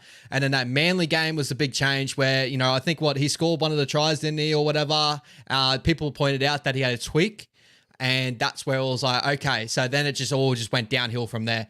To start the season, I thought he had a good little start there. His kicking game was unreal and hasn't really faltered. That kicking game is still the best kicking game that we have at the club. I still believe that, even when injured. Like, he's still incredible like that. I know a lot of people hate the right bomb in the corner, all that sort of stuff, but it's the best kicking. It's the best footy IQ kicking game in our club right now. But for his standards, for the standards he set last season, the injuries, I got to go disappointing, bro. I really have to. And it's sad because, this is not saying that SJ's been, awful, right? It's more so the fact that his body's let him down, unfortunately. And he just hasn't replicated what we thought was going to happen last season. So his standards were set a lot higher than everyone else that we have on this team sheet here. Yeah. And honestly, I do believe if he wasn't injury riddled, bro, I think we'd be in contention again. You know what I mean? If everything went right. But I think the biggest change too is I felt like we had the Raiders game last year where he had the head knock, member, and he came back on the field and he showed that he can persevere through these injuries. And so he used that as a badge, you know what I mean? But this year, unfortunately, you can't do that, bro. It hampers the team a lot more than not. So I got to go disappointing, bro. But again, I still believe, I agree with a lot of people. He is our best halfback when healthy. Unfortunately, I'm slowly getting to the point I don't know when SJ will get healthy and if he'll ever get to where he wants to be healthy enough again to be the best halfback of the club again. But I agree. No, it is absolutely sad.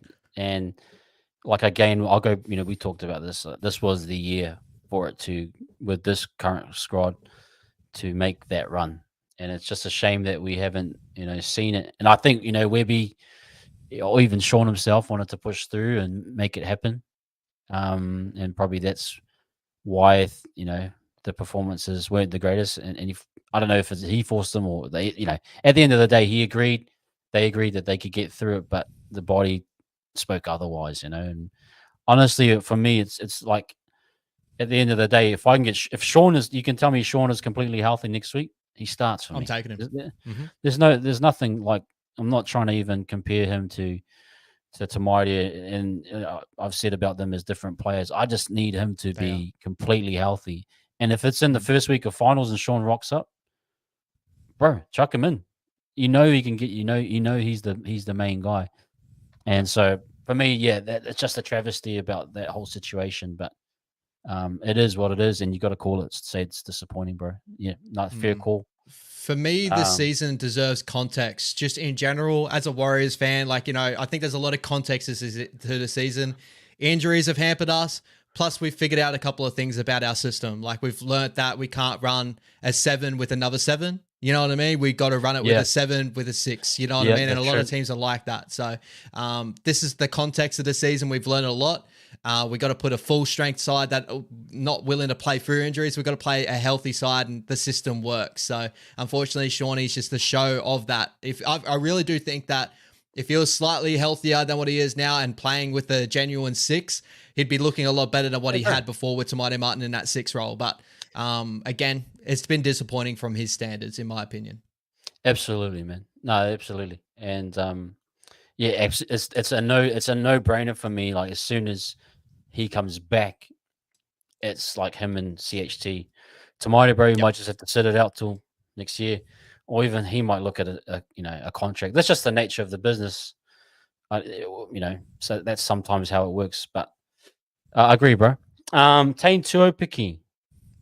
Frank, this kid's good, man. Like I love this. He's good, He's again sometimes we as fans and people in the community they're bashing him and like, oh, he's no CNK, he's no. But mate, I think based on actually the way the league is trending with the smaller fullbacks, like the Keanu Kinneys, all those guys, mate. If he had a full season as the fullback, I think his numbers would be insane, and I think he would actually go really well. Yep. Now we haven't seen him for much, but it's weird from what I remember. I kind of want to go great season, but I suppose maybe you could add in a bit of context with how he's been going in Cup, but for what he did in the first grade, I loved him, and I know a lot of people bagged him for the games where we lost, and everyone was looking for a scapegoat. For me personally, but I thought he was good, man. I'd put him in the great season, even though it's a small sample size.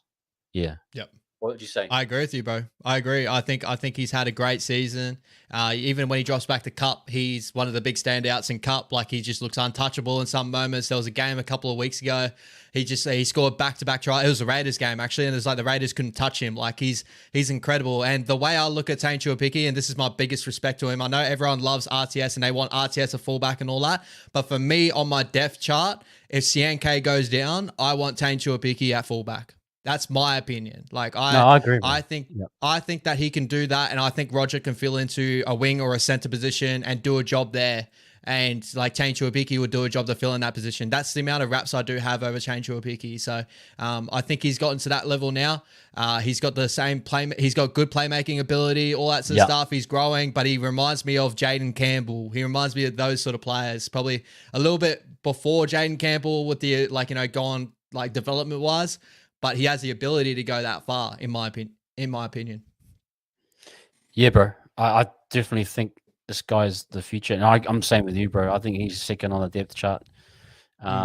Meets all the metrics: ball playing, running, speed, style. Never gets put on the back. And with the speed of the play the ball, it's hard for you to get even if you get turned over, it's not like you're down for like an age. No. You know what I mean? Like.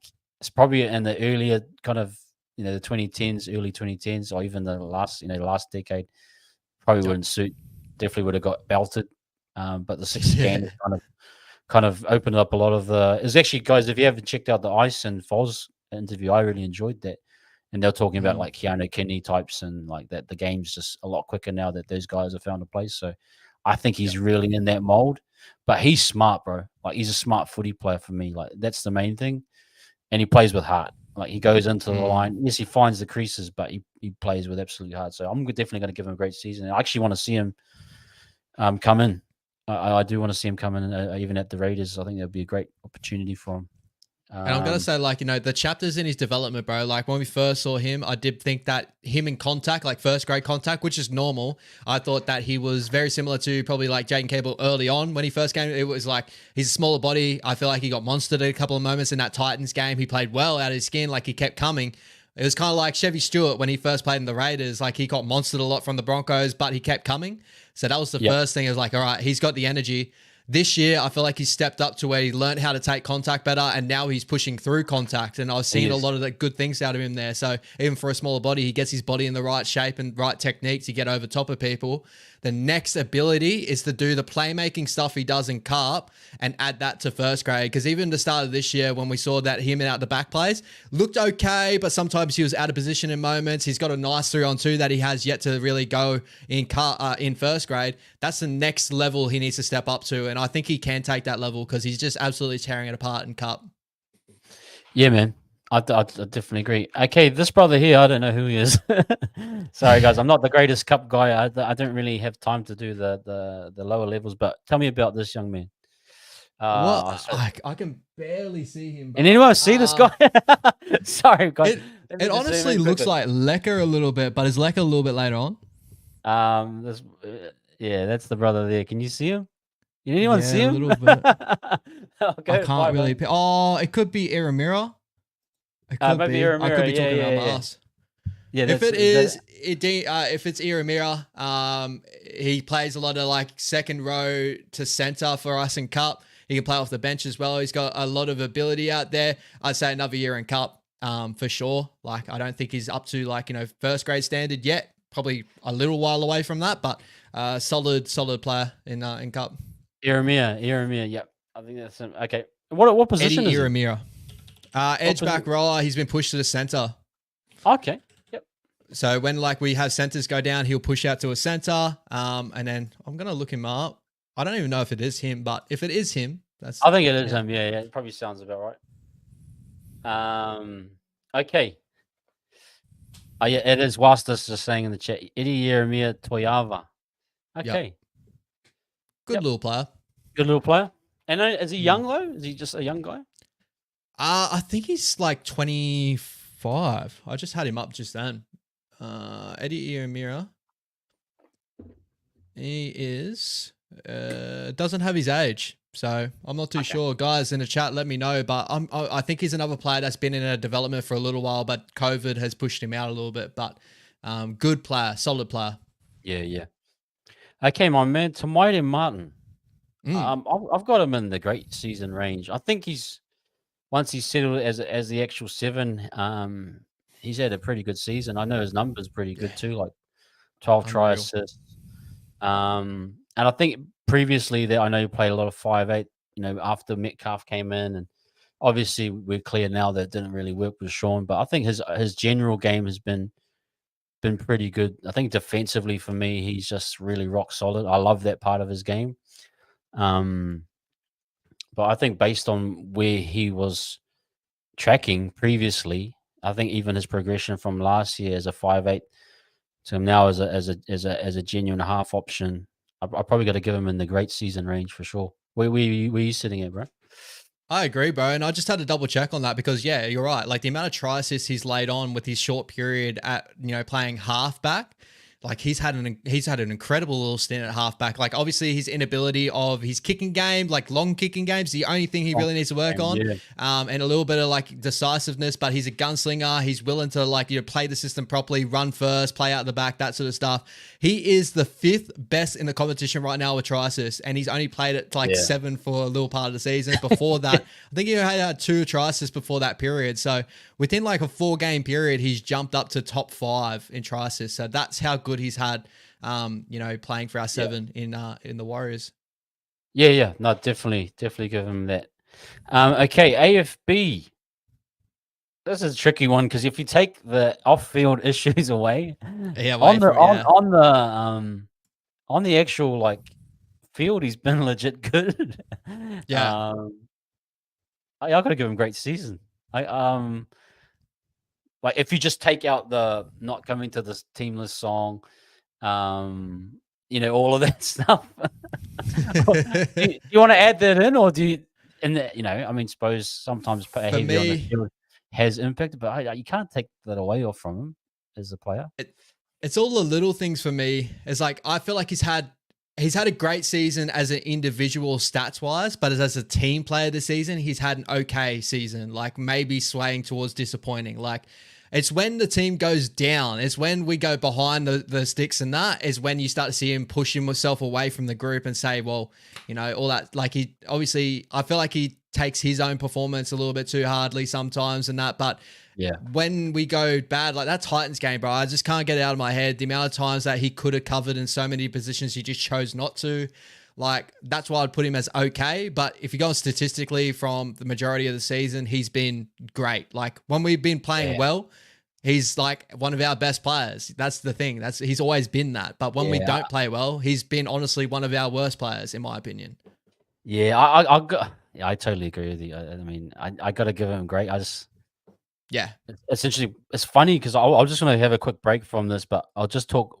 I had a chat with Josh about it, and he was like, he was at the game, he was watching Eden. It's funny you say that, what you saw at the Titans game, and Josh watched him and thought, that maybe he was like, Josh assessed him as an actual leader, and I was thinking, holy crap, it was like opposite to what we talked about. Mm. And he said, like, when they had the thing at the what's it called, at the venue afterwards amongst the fans, he's like, Josh said, he kind of observes people and who they kind of lean to, or because he said there was a lot of people there, and the boys are feeling flat after a loss, and they have to go and do signatures and stuff, and he kind of observed like who was the guy that everyone was kind of feeding off of energy wise. Yeah, and it was actually Eden. I was like, are you serious? It's just I'm just chucking another observation out there, Matt. No. He might actually be a genuine leader in some way, but also that worries me, bro. That just shows you our season, you know. Yeah, it could take just playing a bit of devil's advocate, but it could probably play both ways. He's such a leader that he's influencing the guys for no good too. You know what I mean? I agree with you. That's my whole thing. I totally agree with you. He's a leader in that sense that a lot of boys look up to him. And I said, like, last year, like when he hasn't gotten out, like he wanted to play for us. Like, he's the best prop in the league. He's our leader in the middle. When shit goes wrong, he's the one to step up. Every guy looks at him to step up.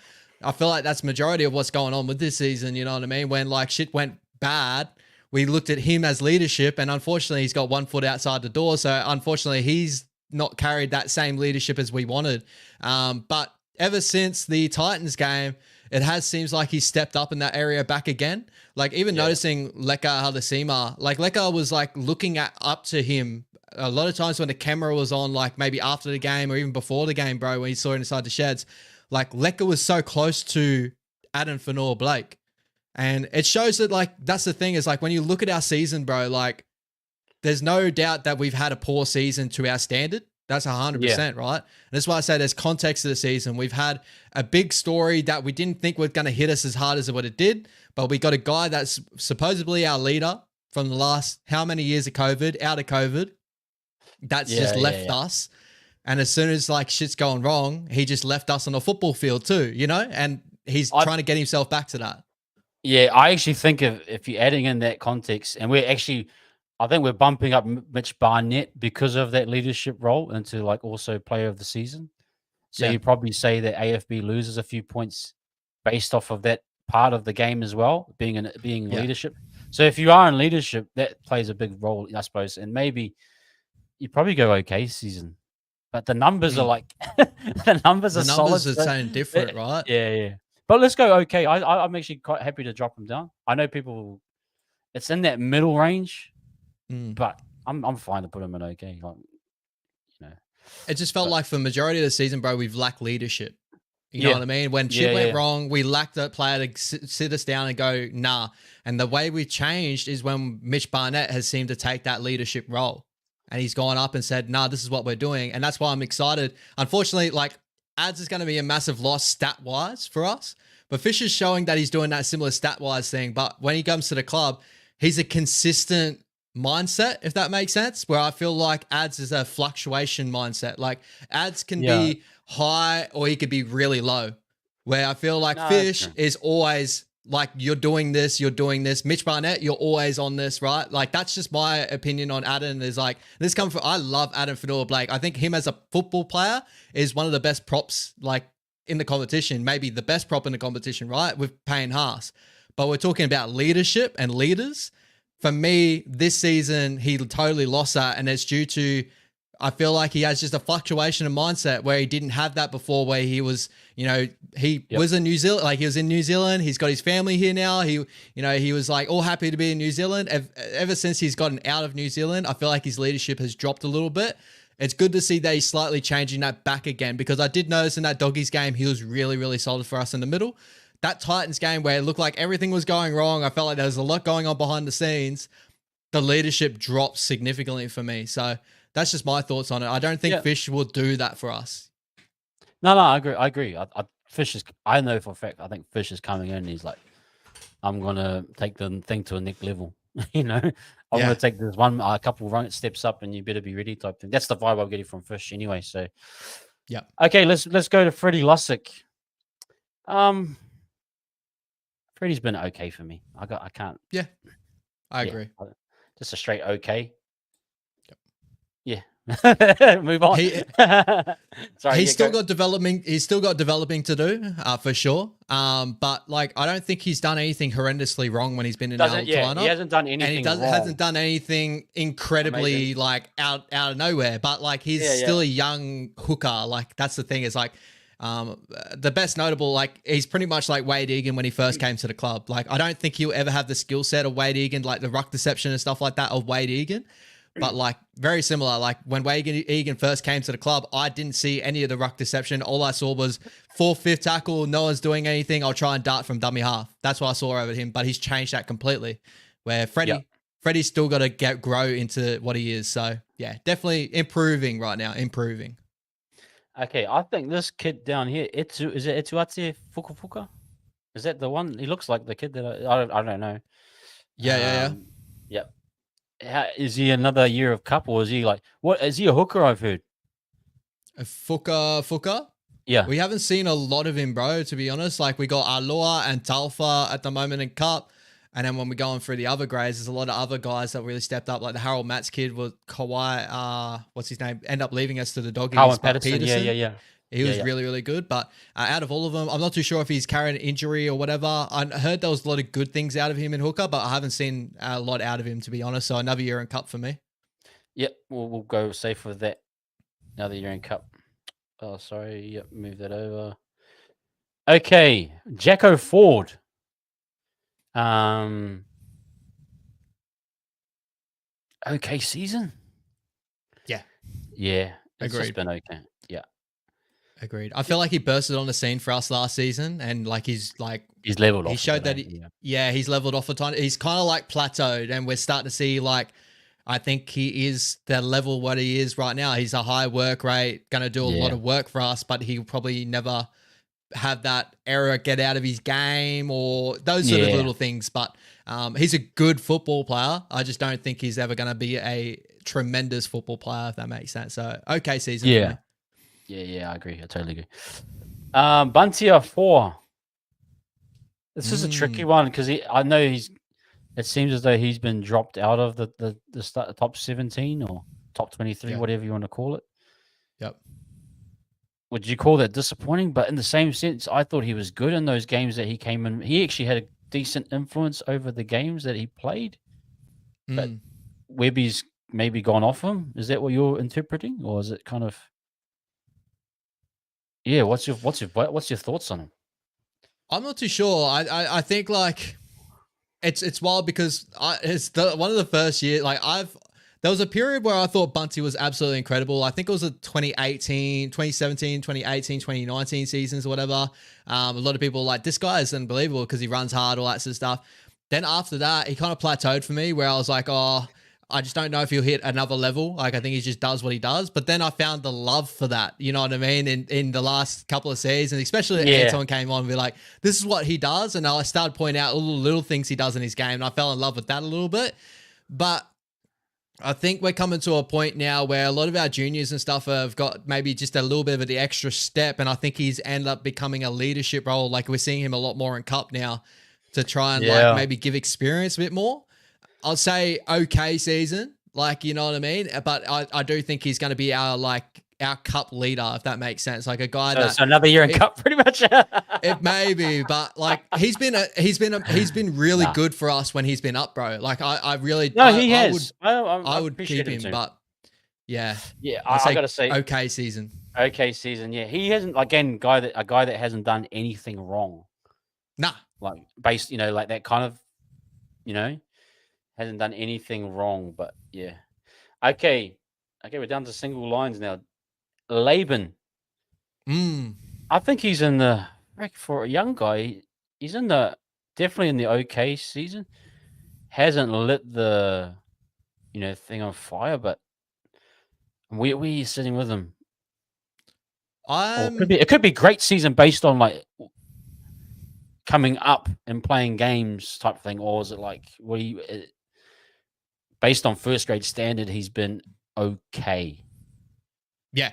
That's the best way to say it. I would say that like I feel for him because his body, like his body mass, the way he looks at that edge back rower role, I feel like everyone gave him a lot of hype very early on to be like Yeah, that guy. Like he had a lot of good highlights and stuff at Redcliffe and that, but I think he's still got a ways to go. I still think he's got like even when he went back to Cup, he hasn't been like dominant in Cup from memory. Like just watching it like on eyes, not even looking at stats. Like I haven't seen him just like totally like look like a first grader in Cup just yet. Like yeah, I still think yeah. he's that teeter in between. Okay, So I'd probably say that maybe another year in Cup or maybe potential 17, I guess. But when he stepped up, he's been good without being like out of this world. But what can I say? He's a young kid that's given a ton of hype. So I'm gonna go another year in Cup. so he wouldn't fit the another potential 17 criteria. Oh, I'd You say so you go you're saying potential. so you'd say actually Halasima Sifakula is above him in that, and Ali Yeah, before we even get to Ali is above him. He might be yeah. in another year He's cup, my bro. Yeah, He's Lecker's my first cab off the rank at edge back row and has been for a long time.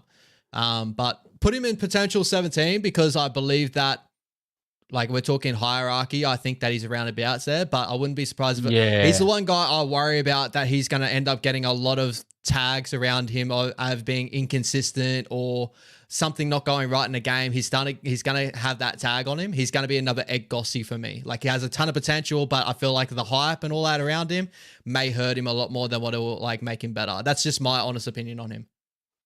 okay, yep. No, I think that's fair. Dill Walker, it's great season for me. Like I Yeah. just when he's been on the field, he's been really impactful. And like we talked about it, you could like at a pinch, like absolute pinch, maybe play of the season, but Barnett takes that. But he's been quality, bro. Like we've seen it. His when he's been healthy, definitely. Are you in the same vein? You agree with me on that one? 100%, bro. He's stepped up to now being our starting lock, which like in like what last year we're looking at is the best utility bench player that we've had. He's now become a starter, and I believe that he's upped his game now to be a really devastating player for the middle with his foot speed, the way he links our team together from the middle Yeah, as man. well. His footy IQ is pretty high there, so I think he's had a great season, and for me has upped himself from last season, even though due to injury and that. I think he's had a really solid season. So great season for me. Yeah. It's actually funny, bro. We could go for another 2 hours here and put them in ranked order from first to in the great in each category. We'll see how we go, people. If you're willing to hang. Oh, whilst Jack goes out, hey, have a good one, man. A few people are out. We might end up with 2 people left online by the time we finish. But anyway, Hey, guys, brother, that's enough. I need to take a piss, bro. I'll Yeah. take 2 seconds, but I'll be back in 2 seconds, bro. But start us off with Jazzy Tavanga because it'll be good. I'll be back. Let's go. Gold, people. We're gonna go for 4 hours straight here, people. This is your content for the next 2 weeks, okay? So just enjoy it while it's here. Jazzy Tavanga, I am pretty much sitting. It's so weird because I think he's had a great season. I feel as though he's been like just consistent in his role. He's had 1 or 2 errors. We understand that. But for the role that he's performed, I think he's probably been at his best. A lot of you saying okay season. Okay, I can respect that. Yeah, probably hasn't been as impactful as what you're thinking. Yeah. I mean, if you're chucking him in amongst Who we got? Pompey, CHT, Chance, Dallin. He fits in that category.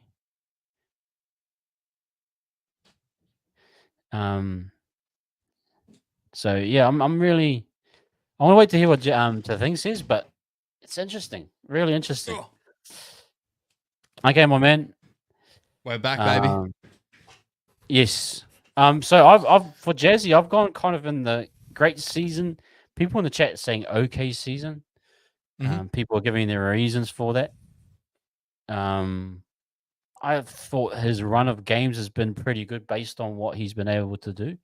Like in his role, he's had some brain farts, but it's not like it's dominating the game; it's destroying the game. He's actually been really good in his runs. So I'm giving him great season. Where are you at? I would agree. I would say like it's in between great or okay. Like I think it's been a good season, if that makes sense. Like if there was an in between there, I'd put him definitely there. He'd be like one of the big role there because when he's been playing for us, I feel like he has been one of our energy leaders in the middle. As soon as he comes off the bench, he lifts it a little bit. I feel like, he's showed a lot of ability in those moments there too. But I've also seen like, there has been moments where maybe he has gone missing. Like the Titans game was a big one for me where that was definitely not his best performance. And again, our whole team was completely off in that Titans game. So I can't really hold that to him. I would say more times than not, I feel like he's been great for us this season off the bench. So that will probably sit me on the bench because on great season. Just because, like, off the bench, like him and Dylan Walker, I just love that combination when we did do that. And then even without that, like, I feel like the hit and spin he has, the foot speed he has in the middle, but all the little, like, the chopping low in the middle of the ruck, his defensive, like, work that he does, he's had a good season for me. Okay, I agree, man. Curdy Catewell. Now, this is a guy that's, I think this would be a tricky one because he's come in based on, we could say a little bit of hype. We could say a little bit of that I think he's starting to round out right now, but currently sitting at this point in time, like he's in the okay season for me, but he could be in the disappointing if you're adding in the extras. Yeah. Where do you think, where are you sitting with him? For me to add with like all the other players that we have here and the way I'm like viewing it, I'm going to put him disappointing season. Like as of like to this point here, I would agree with you. Those last 2 games we've had him now in the starting lineup, I feel like have been his best 2 games for us majority of the season since the injury and that. But I can't like deny that he was supposed to be one of our big signings to start the season and been fairly disappointing for the majority to start out. Injuries have hampered him a little bit this season, but this is the whole thing. That's the thing that worried me when we signed him at 30, 32 or whatever. I think he's 32, right? 32 or 30. Yeah. I'd say disappointing season right now, but Yeah, it's just showing on this, signs like to get better. I think he'll end up being an okay season, like a solid okay season by the end of it. I think, for whatever reason, the whole front forward line has just been put in randoms, like not randoms, but Webby's been adjusting in the whole year. I think he's definitely that left-sided player that we've been talking about, and I think by the end we'll probably put him in the okay. He's technically probably an okay season right now, but I think taking into context and everything. I could see us falling in love with him by the end of the season if he plays all the way out with the left side. I feel like he's had a lot of like the last game. He was incredible. I thought all the little stuff he did, and even moving out to that left center, he did a really good job. Even though the Panthers barely used Critter, but he still like did a good job out there. I think we're gonna find out how good he is in this left side look. But at the moment, disappointing, and I can't he's got the ability to grow out of that for the end of the season. Yeah, Kalani going. It's a tough one for Kalani. I actually like Kalani as a player. I love his grittiness, his toughness. It's so interesting because he's an older player, and I thought he would have gotten a shot from Webby this year, but it seems that he's not in that range anymore. You probably see another year in Cup, but do you think he'll ever crack it or get to that level, or is it just the like you're looking at the Halasemas now? They're coming through.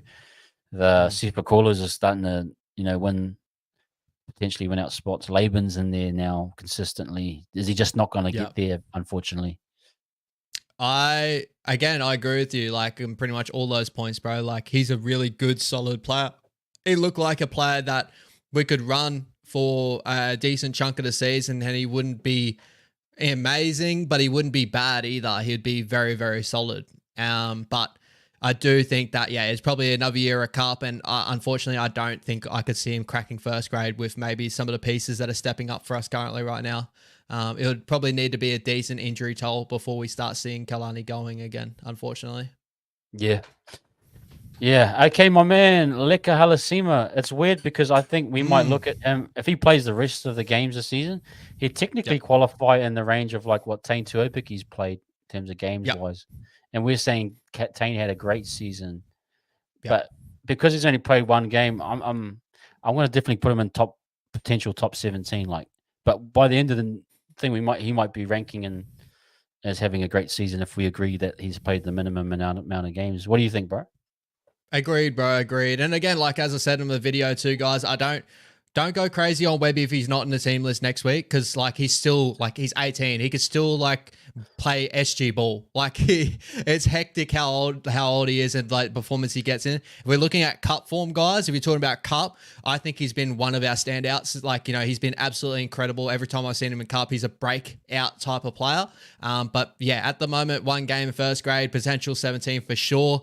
It may take him next year, and it may next year he'll probably have limited minutes. It'll take a couple of years before we start seeing big minutes out of Leka Halasima. But again, bro, he is. I can't wait. I don't want to overhype people. I hate that. Like I feel for players like Jacob Laban and all that. But out of all of them, this is the kid that I'm like, yeah, we got to keep this kid. Yeah, like okay. I just use that metric of if he pops on the TV, like He shines. Yep. there's something there, Yep. Okay, Murata. Frick, I'm going to give him a great season. I mean, I know he's missed half the season, pretty much. But I think by the end of it, we'll say solid, great season. Where are you at with him? Agreed, bro. I felt like the turning point for us this season when we found that our attacking shape worked, and even defensively we got solid on that right hand side, coincided with a lot of Murata Niokore. I thought that back off injury, he's been incredible. His numbers are never going to blow you out of your mind. He's got good numbers, but he's not going to be 100+ sort of edge back row on the edge, but he's going to be that intimidating force on that edge that is going to run a mean line. He's going to take up a lot of defenders' time there, but on the defensive end, he's going to, as you showed in your videos and that, bounce off his marker, his man, and then bounce off and, help defend everywhere else. So I got to say, great season so far. Yep. Tennis Dallas Smith. Love 10. Yeah. Is he in the? Does he make it into the potential top 17? Do you think he gets there next year, or is he kind of in that tweener range where he's not quite there? Where you feel for him? At the moment, he's in that tweener phase. He's still as young as Leka and all these younger boys out there as well. But I'd say that the thing about Tanner is I think he's had a couple of big injuries and stuff. He's only just got back into consistent, cup at the moment, coming off the bench and stuff. He's looked like he's carrying a bit of size at the moment. But defensively, he's got I've always noted that he's the guy that reminds me so much of the Charlie Gubbs, even I know there's a difference between Charlie Gubb and Simon Mannering, but those players that do everything off the ball, he's going to run, carry really hard and that, but defensively he's going to hit you hard. He's the guy in the middle. He's got the ability to be a captain in the future, but it's going to be a little while before we see Tennis Dallas Smith. So another year in cup for me. Yeah, good call, man. Okay, Tohu Harris. Oh, I'll let you go first on this one, man. Yeah, I would probably sway the way of disappointing season, unfortunately. And I think it's coming to a point now where we're starting to see that his injuries have caught up to him. I've seen some good moments out of him this season. It's not been just completely he's been good. It's just more of the fact of for his standards, the amount of injuries he's carrying, we're starting to see that when he's in the side that we look a little bit labored. He's a very when he came off the bench and looked fresh, it looked like he was holding the standard all the way through. And I feel like that's his new role now. But to Yeah. start the season, I felt like he was fairly disappointing for moments. So unfortunately, I love you, Cap, but yeah, disappointing season. I think injuries have really caught up to this man, and it's really unfortunate. It's yeah, they have really have caught up, man. It's a shame because I thought we could have done with a bit of his ball playing on the Yeah. weekend. I think we just missed him with Walker. And again, who do you see as the long term replacement for Tohu, like the ball playing lot? Because I know Walker can do it, but you need two of them. Who's the guy in the lower ranks that can do that kind of role? Do we have anyone that's ready to kind of really fill into that role yet? I think the guy that had the ability when I first saw it is a guy that we're going to be playing at front row when he comes up, and that's Dimitri Sifikula. He had the Yep. ability to play lock. If you saw a lot of his highlights in juniors and that, he's got really nice ball playing, like silky hands, but I think he's now just been turned into that enforcer. Like he's just going to be the up and down, like, footwork. I don't think we have anyone that's so similar to that. And I honestly don't think it's going to be a bad thing either. I do think that the new style of football is changing right now. Like you look at the teams like the Roosters that have just gone completely away from it now, where they just got a front row that plays at 13 and they just play straight off direct off the ruck. And I think football's going back in full circle moments again. You know what I mean? It's going back to the older days of that 13. So I don't think we have anyone really like him anymore, or Dylan Walker. Yeah, no, I agree, man. I agree. Tom Ali, very, I suppose, kind of sitting in the okay. Tom, Yeah. He hasn't done anything wrong. No, doesn't have done anything amazingly right, but I think he sits in the okay realm. We agree with that. Yep. Yeah, we've seen little bits of ability from him in the season. Like we've seen little bits of growth, but we also seen it's going to be a slow burn with him, I think. Like he's got the ability in that, but I think over time he'll end up finding himself a little bit more. But yeah, it's got to be an okay season for me. I haven't seen anything that's been like, you've had a great season this season, to be honest. Wade Egan. I'll let you go on that first one on that one, man. I'll see if I can jump on you. Where are you sitting at with Wade? If we're going off like the start of the season, it's like great season, possibly player of our season. Like I felt like he had moments where he looked absolutely incredible, like he was just wheeling and dealing. Then the injuries started to set in. Like, it's just unfortunately, it seems to be the track record now with Wade Egan because of the amount of defensive work he gets through, and unfortunately gets his head caught in places and stuff like that. And then now we're starting to see that he can be kind of limited in a game, especially when he does a heavy defensive load. Attacking wise, he might fall out of a game. So I'd still say great season. I still think he's had a season to where he's developed a little bit further than what he was before. Because last season he was great, but no one was ever going like he's going to be an Origin type hooker. This season was the first time I ever heard people throw Wade Egan's name in like Origin chat. Yeah, it was not. You got to go. He was silky, bro. He was silky. He was. So I'm going to say great season on that, but it could possibly continue to go down to okay season if he continues to have these like par sort of performances. Because I'm kind of holding on more so to like the majority of that start of the season that he's had like amazing moments. So that's where I'm looking at it. It's weird because you could probably go a great season because he hasn't had many injuries like the last 6 or 7 games. If I'm thinking like he's had hit knocks, but he hasn't had HIA in a little while. And he's been playing like 60, 70 minutes, which is kind of a weird. I know it's like it's taken kind of a superpower away from him, but he's been a like solid player. Yeah, it's weird. Yeah. So what did you have him as a great season? Yeah.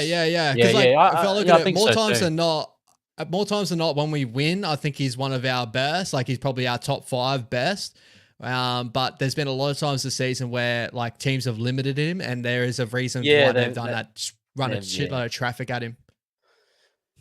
Yeah, Zion Mo, the last guy here. I really like what Zion gave him on the Anzac Day game. Again, it's unfortunate these guys a lot of these guys who we think are potential top 17 have probably played 1 game max, and barring Laban, but I'm putting him in the potential top 17. I think he could. If you're looking at the likes of Bunty maybe dropping out, he might compete with a Tom Ali or Sifikula. He can, depending on if he's healthy. I know he's injured right now, but I see him in that range. Do you think he's ready to take that step step up to the next level? Yeah, I do. I think he's a potential top 17 player. I think we can definitely utilize him as like a bench middle forward that can come on for 20 or 30 of the best, and he'll grow into a player that can probably play 50 a game, like a high work rate 50, maybe 40. But yeah, I really like his aggression, like how like he just takes the game, like he just at that Titans game, the energy he brought like was just like I understand why everyone wanted him, but people got to understand like players like that still need time to develop still. And Yeah. really it takes a lot of time before they get to that top 17 sort of standard. So, but he will be around about there, bro. He's got a lot of talent. Okay.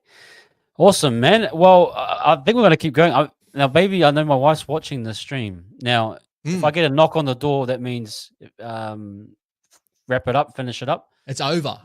Yeah, but I'm just going to ask her through the stream, babe. Can I continue on? I want to rank these in terms of great season. So we might go. Let's If you got go. another hour, if you got a spare hour, Let's go, bro. I got all the time in the world for you, my man. but if I hear a knock on the door, it means no more. You gotta shut it off. But anyway, I'm on holidays anyway.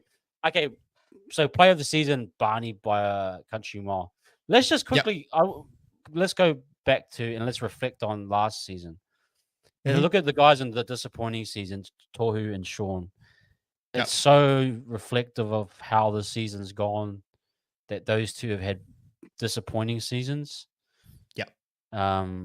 It's crazy that we've had the two of our best players last year, and you'd probably say in their own fields, player of the season last year. So who would you have as in the player of the season kind of realm last year? I would have had SJ, Tohu, AFB, C and Yep. K. They all had like Yep. Dallin had a career best year. You Yep. don't have any of those guys sitting in that realm, which is like a reflection of how the season's gone. Yep. Yeah, it's crazy to think, bro. What are you thinking?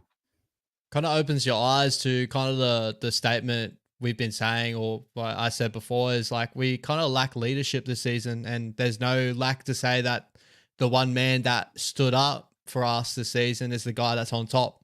You know what I Yeah. mean? Like he's been our only leader to where now, he's won a captaincy role for however long Tohu's out for, and maybe even then, continuing on till next season. And I think also you see the trend of like the context of why our season's gone the way it is. Like you look at those three guys in a disappointing season. Like, what do you think's held them back this season?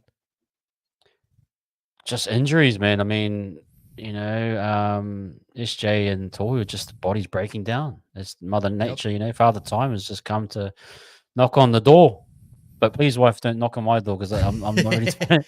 But that's But exactly the point. Yeah. yeah, it's just time's caught up with us, and we thought we had another year. It's just feeling as though that the back end of the Knights game was our peak in many Yeah. ways. And it's just so sad because, oh yeah, and it's hate to see it for those two. Like for me, I wanted Tohu, and I want to. I'm not gonna put wanted yet, but I want SJ and Tohu to go out with the premiership. That was my whole wish Hmm. and hope. Yeah. Yeah, still hoping it, by a thread, but it's just such a shame those two. What about you, bro? Yeah, that you hit the nail on the head. That's why I keep saying that this season has a lot of context. Like I've had a lot of amazing moments already this season. I know I'm talking like the season's over. Like there's still like rest of the season, a lot of moments to come. Right? There's still going to be a roller coaster ride to come. But like to everyone, so like I agree, we've had a failure of a season this season to our expectations, to our standards. Right, in a lot of parts of our season, but the positives I've seen from us is no matter what, like players that have come up from the grade, like our system held up, our system wins games. We've won games against the Panthers. We won, big games against a lot of big opposition that we didn't think we were going to this season. Even though we've had a lot of disappointing games against lower opposition this season, it's completely like flipped on its head from last year. You know what I mean? But the injuries have really, really hampered us. And a lot of it has come down to where we went for a highly experienced squad to probably bleed through more experience to our system and for our juniors coming through. And it just, unfortunately, for a lot of these guys here, just hasn't worked in that same sort of vein. there's so many storylines through the season, bro. It's like, people are like, what happened to the Warriors this season? And it's like, I can count like 5 things on my hands I can tell ya, but you're going to call them all excuses. So I don't know why, Yeah. would even talk about it. But Yeah, for yeah, me, injuries, unfortunately, Shawnee just not get back to that Daily M standard because of injuries as well. Adam Fanua Blake was a bigger news story than what we kind of thought it was. And it's not to say he wasn't professional or anything like that. It's not that. It's more of the fact of like, when a player's halfway out, unfortunately, when it gets to the nitty gritty, it's just not going to happen. Like, yeah, when you move players around 50 different times, when people want people in all different positions this season, it kind of shows to people that I know people want change all the time. They want these juniors, but it just showed the season. Like, I know you guys think that Webby hasn't changed anything, but he has. He's changed so much this season, and this is what's happened. It's put us in a hole. Like, that's really what's happened, but we've had a lot of good moments too. You know what I mean? Like, as I said, we've had a lot of dominant moments. Like, statistically, we're still one of the most dominant teams in the competition with like run meters, field position, completion rate. We don't give up that many errors. Like, when we're on defensively, we're on, but we just haven't done that consistently enough due to injuries and change in our side. So that's just my opinion so far. Yeah, man, I agree. And like, just good to kind of reflect on how things have unfolded. Okay, let's just go from the bottom. I don't want another year in Cup, guys. We'll leave them, to sort themselves out. Let's just go. I can rank those guys if you want. No, we'll move it along, but they got another year to go. Let's do potential. We'll work from the bottom, go up. So potential 17. Okay. Yep. Who's going to be the top dog of that group? I got to say Halasima for me. Yeah. Would you agree? I would say if we're going on hierarchy, player that looks like he's the next man up, that sort of stuff, I still think Sifakula. I think injuries have held him back from him getting back. I honestly think if he didn't have the ACL injury, we would have seen a lot more of him in our top 30 this season. So I'd go Sifakula, but like, not to say I'm not high on Halasima, because I think Halasima's better than a lot of them, like potential wise. Like, he's potentially the best. Hey, sorry, Miz. Yeah, where was Setu too? Sorry, I must have missed him. My apologies. Yeah. I had to do some cuts today. I did that.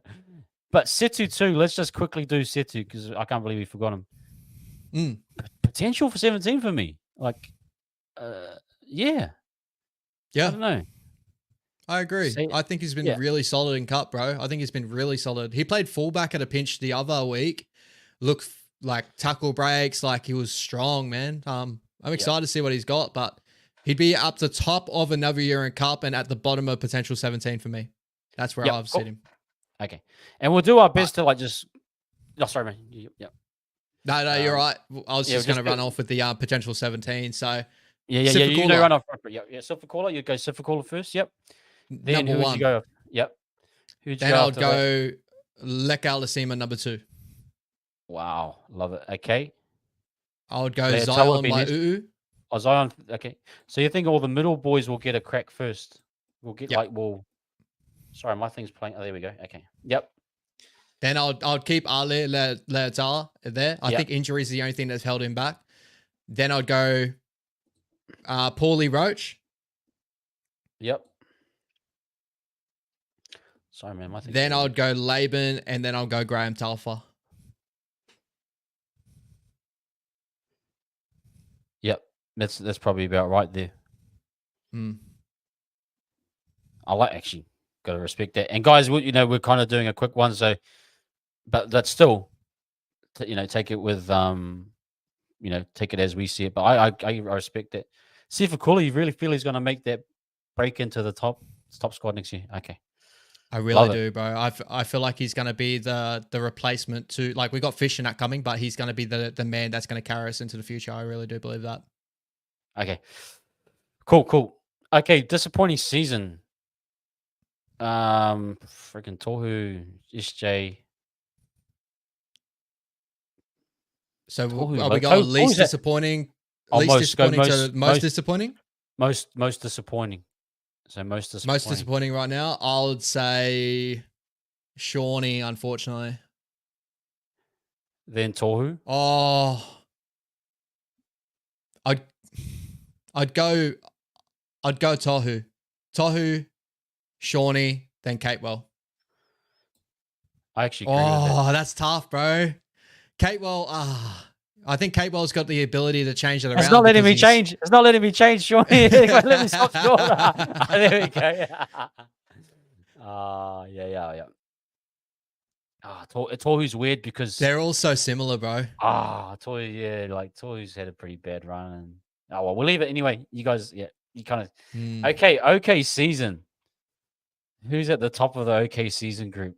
Frick, you have to say AFB maybe, like in terms of actual okay. Yeah, you go ads. Yeah. Who else we got there? Canal. I would I say. put Metcalf, like, I'm just gonna put Metcalf out of the frame just for, I don't know why. Yeah, for a little bit. Just for a little bit. Go Rocco next to ads. You go Rocco next. Yeah. I can see that. Yep. He's had some big moments to start the season. Who's that next to Rocco? Roger. Roger. Yeah, Let me keep zoom him in there. now. Yeah, because I can actually zoom in a bit now. Okay, let's just go here. Yep. I'd say Roger's had a better season than Montoya, in my opinion. Yep. I'd say that Jackson Ford ahead of Lussick. Yeah, definitely. Possibly maybe ahead of. I'll keep Monty there. I go Bunty ahead of Lussick. Yep. Is that Tom Arle behind there? Yeah, Tom Arle. Yep. I think Arle ahead of Lussick. Probably only because like Lussick's only had limited time with us too. Yeah, so I think Lussick will grow, but yeah, we'll go with that. Okay, that's cool. We'll leave that there. Okay, great season. This is quite of a interesting. I'd say Dylan Walker best. Great season. Yep.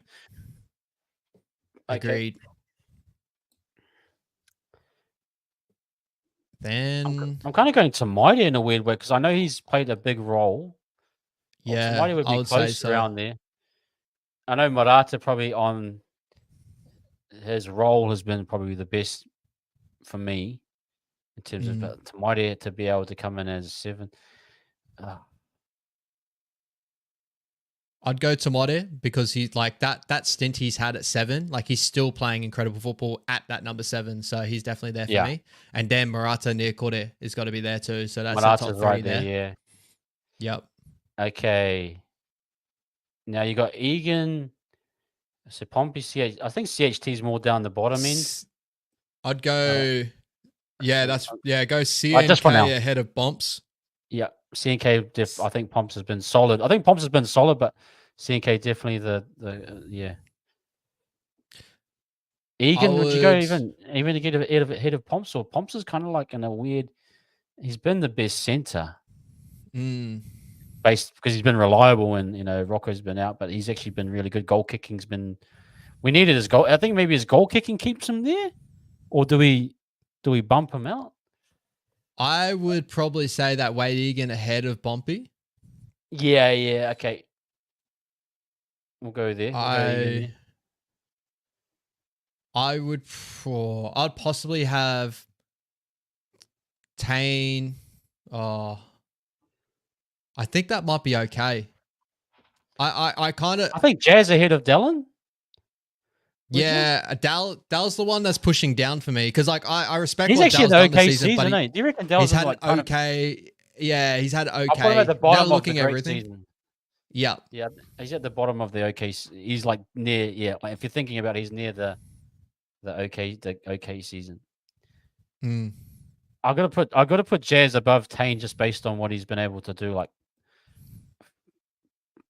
yeah, I just put him just below. I just put him just below Pompey. Yeah, I don't know why. Yeah, I think just Pompey's been for the role that he's doing as a center. He's been pretty. CHT, he's had the tries over Tane and I suppose a more consistent role. Would you give him? I think it's weird. I'm gonna put Tane above Dallin for some weird reason, but yeah, I'd go Tane above Dall because when Tane stepped up, I've seen some really, really good things out of Tane where I'm like, he could be a future fullback for us. CNK, I would have him, around about where you're at because I do believe that in one of our better periods, as I said before, we're 4-1 with him as the starting 6. So, he showed in that starting six role, he's been really, really solid. And I don't think he's done anything too far wrong in those games. I feel like his kicking game is probably the only thing. Sometimes it can be off a little bit, but sometimes it's really good for us. So, yeah, I'd probably have, that's probably where everything could be. Yeah, I like that. Yeah. Okay, guys, there it is. Again, we're not, we're not perfectionists. We don't know everything, but based on what our knowledge is, no doubt we've disagreed with a lot of people in the chat. I can see I've read through and like everyone's like opposite sometimes, but it is what it is. I think we got the gist of probably where we're at. Player of the season. It's so crazy that Mitchie B is like the only one that's really stood out. Like we all agree with that. And like we talked about, we probably had 4 or 5 guys in that player of the season mode, which gives a reflection of where the squad's at. But you probably say those guys are, going to Dylan Walker, probably second best, third to Marata, fourth, fifth chance. It kind of probably sits. I mean, based on technicality, probably Adam, probably in the great, like, in terms of your best 17 players.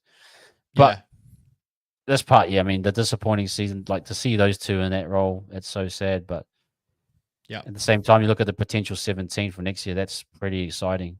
I love the look of Ifukula Halasima, Mayu Leatoa, like a lot of pressure on positions and where do they go next year. So, okay, guys, let me just I'll just do a quick zoom out. Just so you got the full picture of what we did tonight. And you probably can't see it anyway, but there's your New Zealand Warriors squad of 2024 and how they're doing right now. We might come do this again, bro, at the end of the season. I'm down with that. Have you enjoyed this? Has this been like beneficial? It's been very fun. Yeah, and it's been fun, if anything. Fun. Yeah, so I hope you guys have enjoyed this one and kind of gives us a good image of where we're at. Yeah. I think I'll leave it there. I think it gives an amazing image, bro, of like how our season's been, and it just shows kind of where I think things have slightly fallen apart, unfortunately. And like as we said before, we kind of dot pointed it, but injuries have killed us this season, and leadership has killed us this season. Unfortunately, there's been one guy that's pulled his head out, and that's a good thing for us. You know what I mean? We should look at that as a positive. Like we've just seen now, there's a guy that's just poked his head out of the rest of the guys that we have at the club. Like to start the season, bro, would you have said that Mitch Barnett would be the best forward that we have at our club right now? No, I definitely thought Adam was going to maintain, and Barnett has just taken it to another level.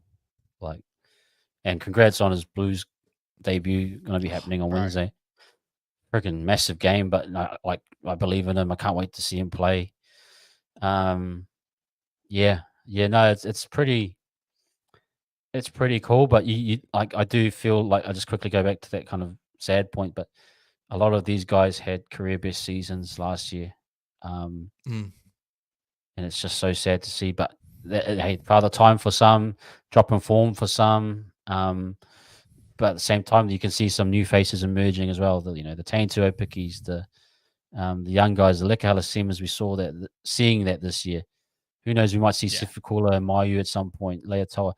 And then you got the other guys, the Tamaide got some more time and opportunities. Dylan Walker, consistent and Marata's looked like a really good buy after 2 years. So, like, it's nice to see the buys that we had, actually. If you're looking up the top, they're great season. Dills, Tamaide, Marata, CNK was another buy in that role. CHT, I think, who's the only one that's maybe dropped? Metcalf, apart from injury, would have had a good season. Yeah, most of the buys that they've made from last year have been pretty solid. So, I mean, that's kind of what I'm thinking anyway, bro. I just like to look at it and let's revisit it again in the season. I think the biggest positive we could take out of it, bro, is like, when we look at this season, again, as I keep saying, a lot of people are just going to simply put it as a failure. Like, because honestly, like, from the people that haven't lived through a lot of big moments in the season, they're just going to look at it as like, whether we finish in 14th or, 13th, or we don't hit the finals, or whether we do hit the finals, people are going to look at the numbers and go, well, win the loss ratio, like, you were awful this season. But honestly, like, the moments we've had too, and the growth that we've had as a side, and like looking at our future there, as you've seen from that tier list, our future's bright. And for any person as a bandwagoner now that thinks that, oh, we're mud again, like we're the old Warriors again and jumped off the bandwagon, nah, like you're completely wrong. Like I'm more excited the next season than like, to see the growth of this team, because I honestly do believe that we could become one of the most dominant teams in competition. And I think a lot of people would agree with that. Like if things went our way this season, if injuries didn't hamper us the way it would, I'm sure that would make a big crack. But seeing this has really forced us again into seeing where our system's at in the future. Like it's incredible, bro. Like I honestly think that this club's on the up and up. I really do. And even though that we've lost here and I know we've gone backwards by the ladder, we are in the best position we've ever been as a club, in my opinion. And some of the juniors that are coming through are some of the best that we've seen in a long, long time. So get excited, guys, honestly. Yeah, nah, man.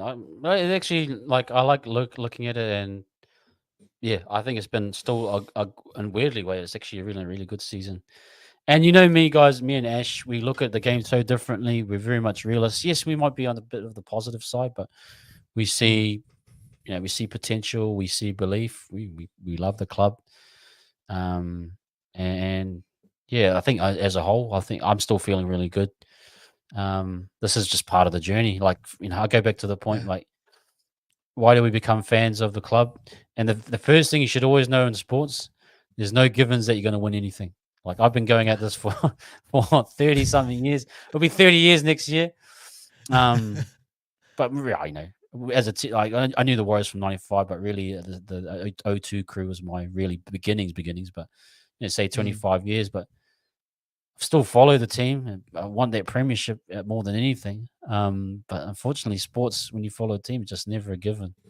But we're here for the journey. We're here to see like this. We're here to look at these charts and look, okay, how are these guys doing? We want the best for them. I feel, look at a guy like Ed Cossey and a guy that I actually respect and had good comms with Koss, and I still want him to get up. I still want him to Get up. I know we put him in another year in cup, but I still want Koss to be successful in life. These guys I feel are like, brothers or people that I want to do well in life. I praise, look at Halasima and see his family and the community and all of those things. Like I want these guys to all do well, and so it's just pretty cool to look at, bro. But yeah, it is what it is, man. So, any last words from you, my bro? I want to end that with a very similar thing, bro. It's like kind of like my story of following the Warriors. Like, as you know, like my dad's a big Broncos fan. Like, if I wanted to follow the sport for success, if I wanted to follow the sport or follow a team because of like the amount of premierships they win, like, then I would be a Broncos fan right now. But like, Yeah. I fell in love with the team that I saw out there and how they played football, and not just that, the community, like the people that like that are all together as a Warriors fan nation. Like when you wear a Warriors jersey out somewhere, people love, like, people come up and say hello to you. It's like it's a big thing. You're together in this. Like you see it in sports everywhere. As you said, it's never given you're going to win a premiership, but when that day happens, if that day does happen, fuck, we're going to celebrate it, bro. It's going to be amazing. And we're closer than we've ever been again to with that. I honestly still believe that. But again, yeah, guys, if you're a bandwagoner, just be like, bro, or even a person that just follows for success, like, you got the Panthers, you got the Melbourne Storm. If you want to see success, like, we will get there one day, but just fall in love with the journey, fall in love with the team that we have. Like it's one of the most exciting projects in the competition, I do believe. And I'm so proud to be a Warriors fan and so proud to be a part of this community. And that's the thing, is like, there's a reason why I picked being a Warrior. Like, I wanted to be a Warrior because of this man over here, Sean Johnson. He made me fall in love with this side. Moments, bro. That's what sport is, moments. It's not about winning premierships. It's about moments. There's a bit more than that. So fall in love, guys. Fall in love with the journey. Fall in love, guys. Hey, man, thank you, everyone. Massive episode. Like, take this and come back and watch it, reflect on it. Obviously, no game this weekend, but enjoy the weekend off. I know, a lot of you guys will just take a break. We'll take a break. We'll just enjoy it, man. But you got a show tomorrow, Ash. How you feeling about that one with Brody, bro? He's gonna try and rub it in, isn't he? I said to him at work, I was like, "You're gonna get grilled, aren't you, about what happened in that game?" But no, I think we all say it's like the doggies weren't the one that robbed us of that game. They played, to be honest, like they just did what the doggies did and what they've been growing to the season. So they should be proud. They should be happy with what their side's done, even though, to all the adversity we've had. Like they've grown so much. But a big show, you know, Origin teams are out. Origin's back around the corner, my bro. So get excited for that, guys. Do tune into, you know, Down Unders tomorrow night. Me and Brady back and forth. We've got a lot of new segments there now too. We're going to have a lot of fun, especially, you know, coming up at Origin time. Absolutely, guys. Hey, thank you guys hanging around for us. Appreciate your support as always. We'll leave it there, guys, and we'll catch. I'll see you guys next week. But yeah, come and watch Ash's show tomorrow, and then otherwise just enjoy the footy on the weekend, and we'll catch up again soon. But stay safe, guys. Up the wires as Up the always. wires. Peace. Let's go.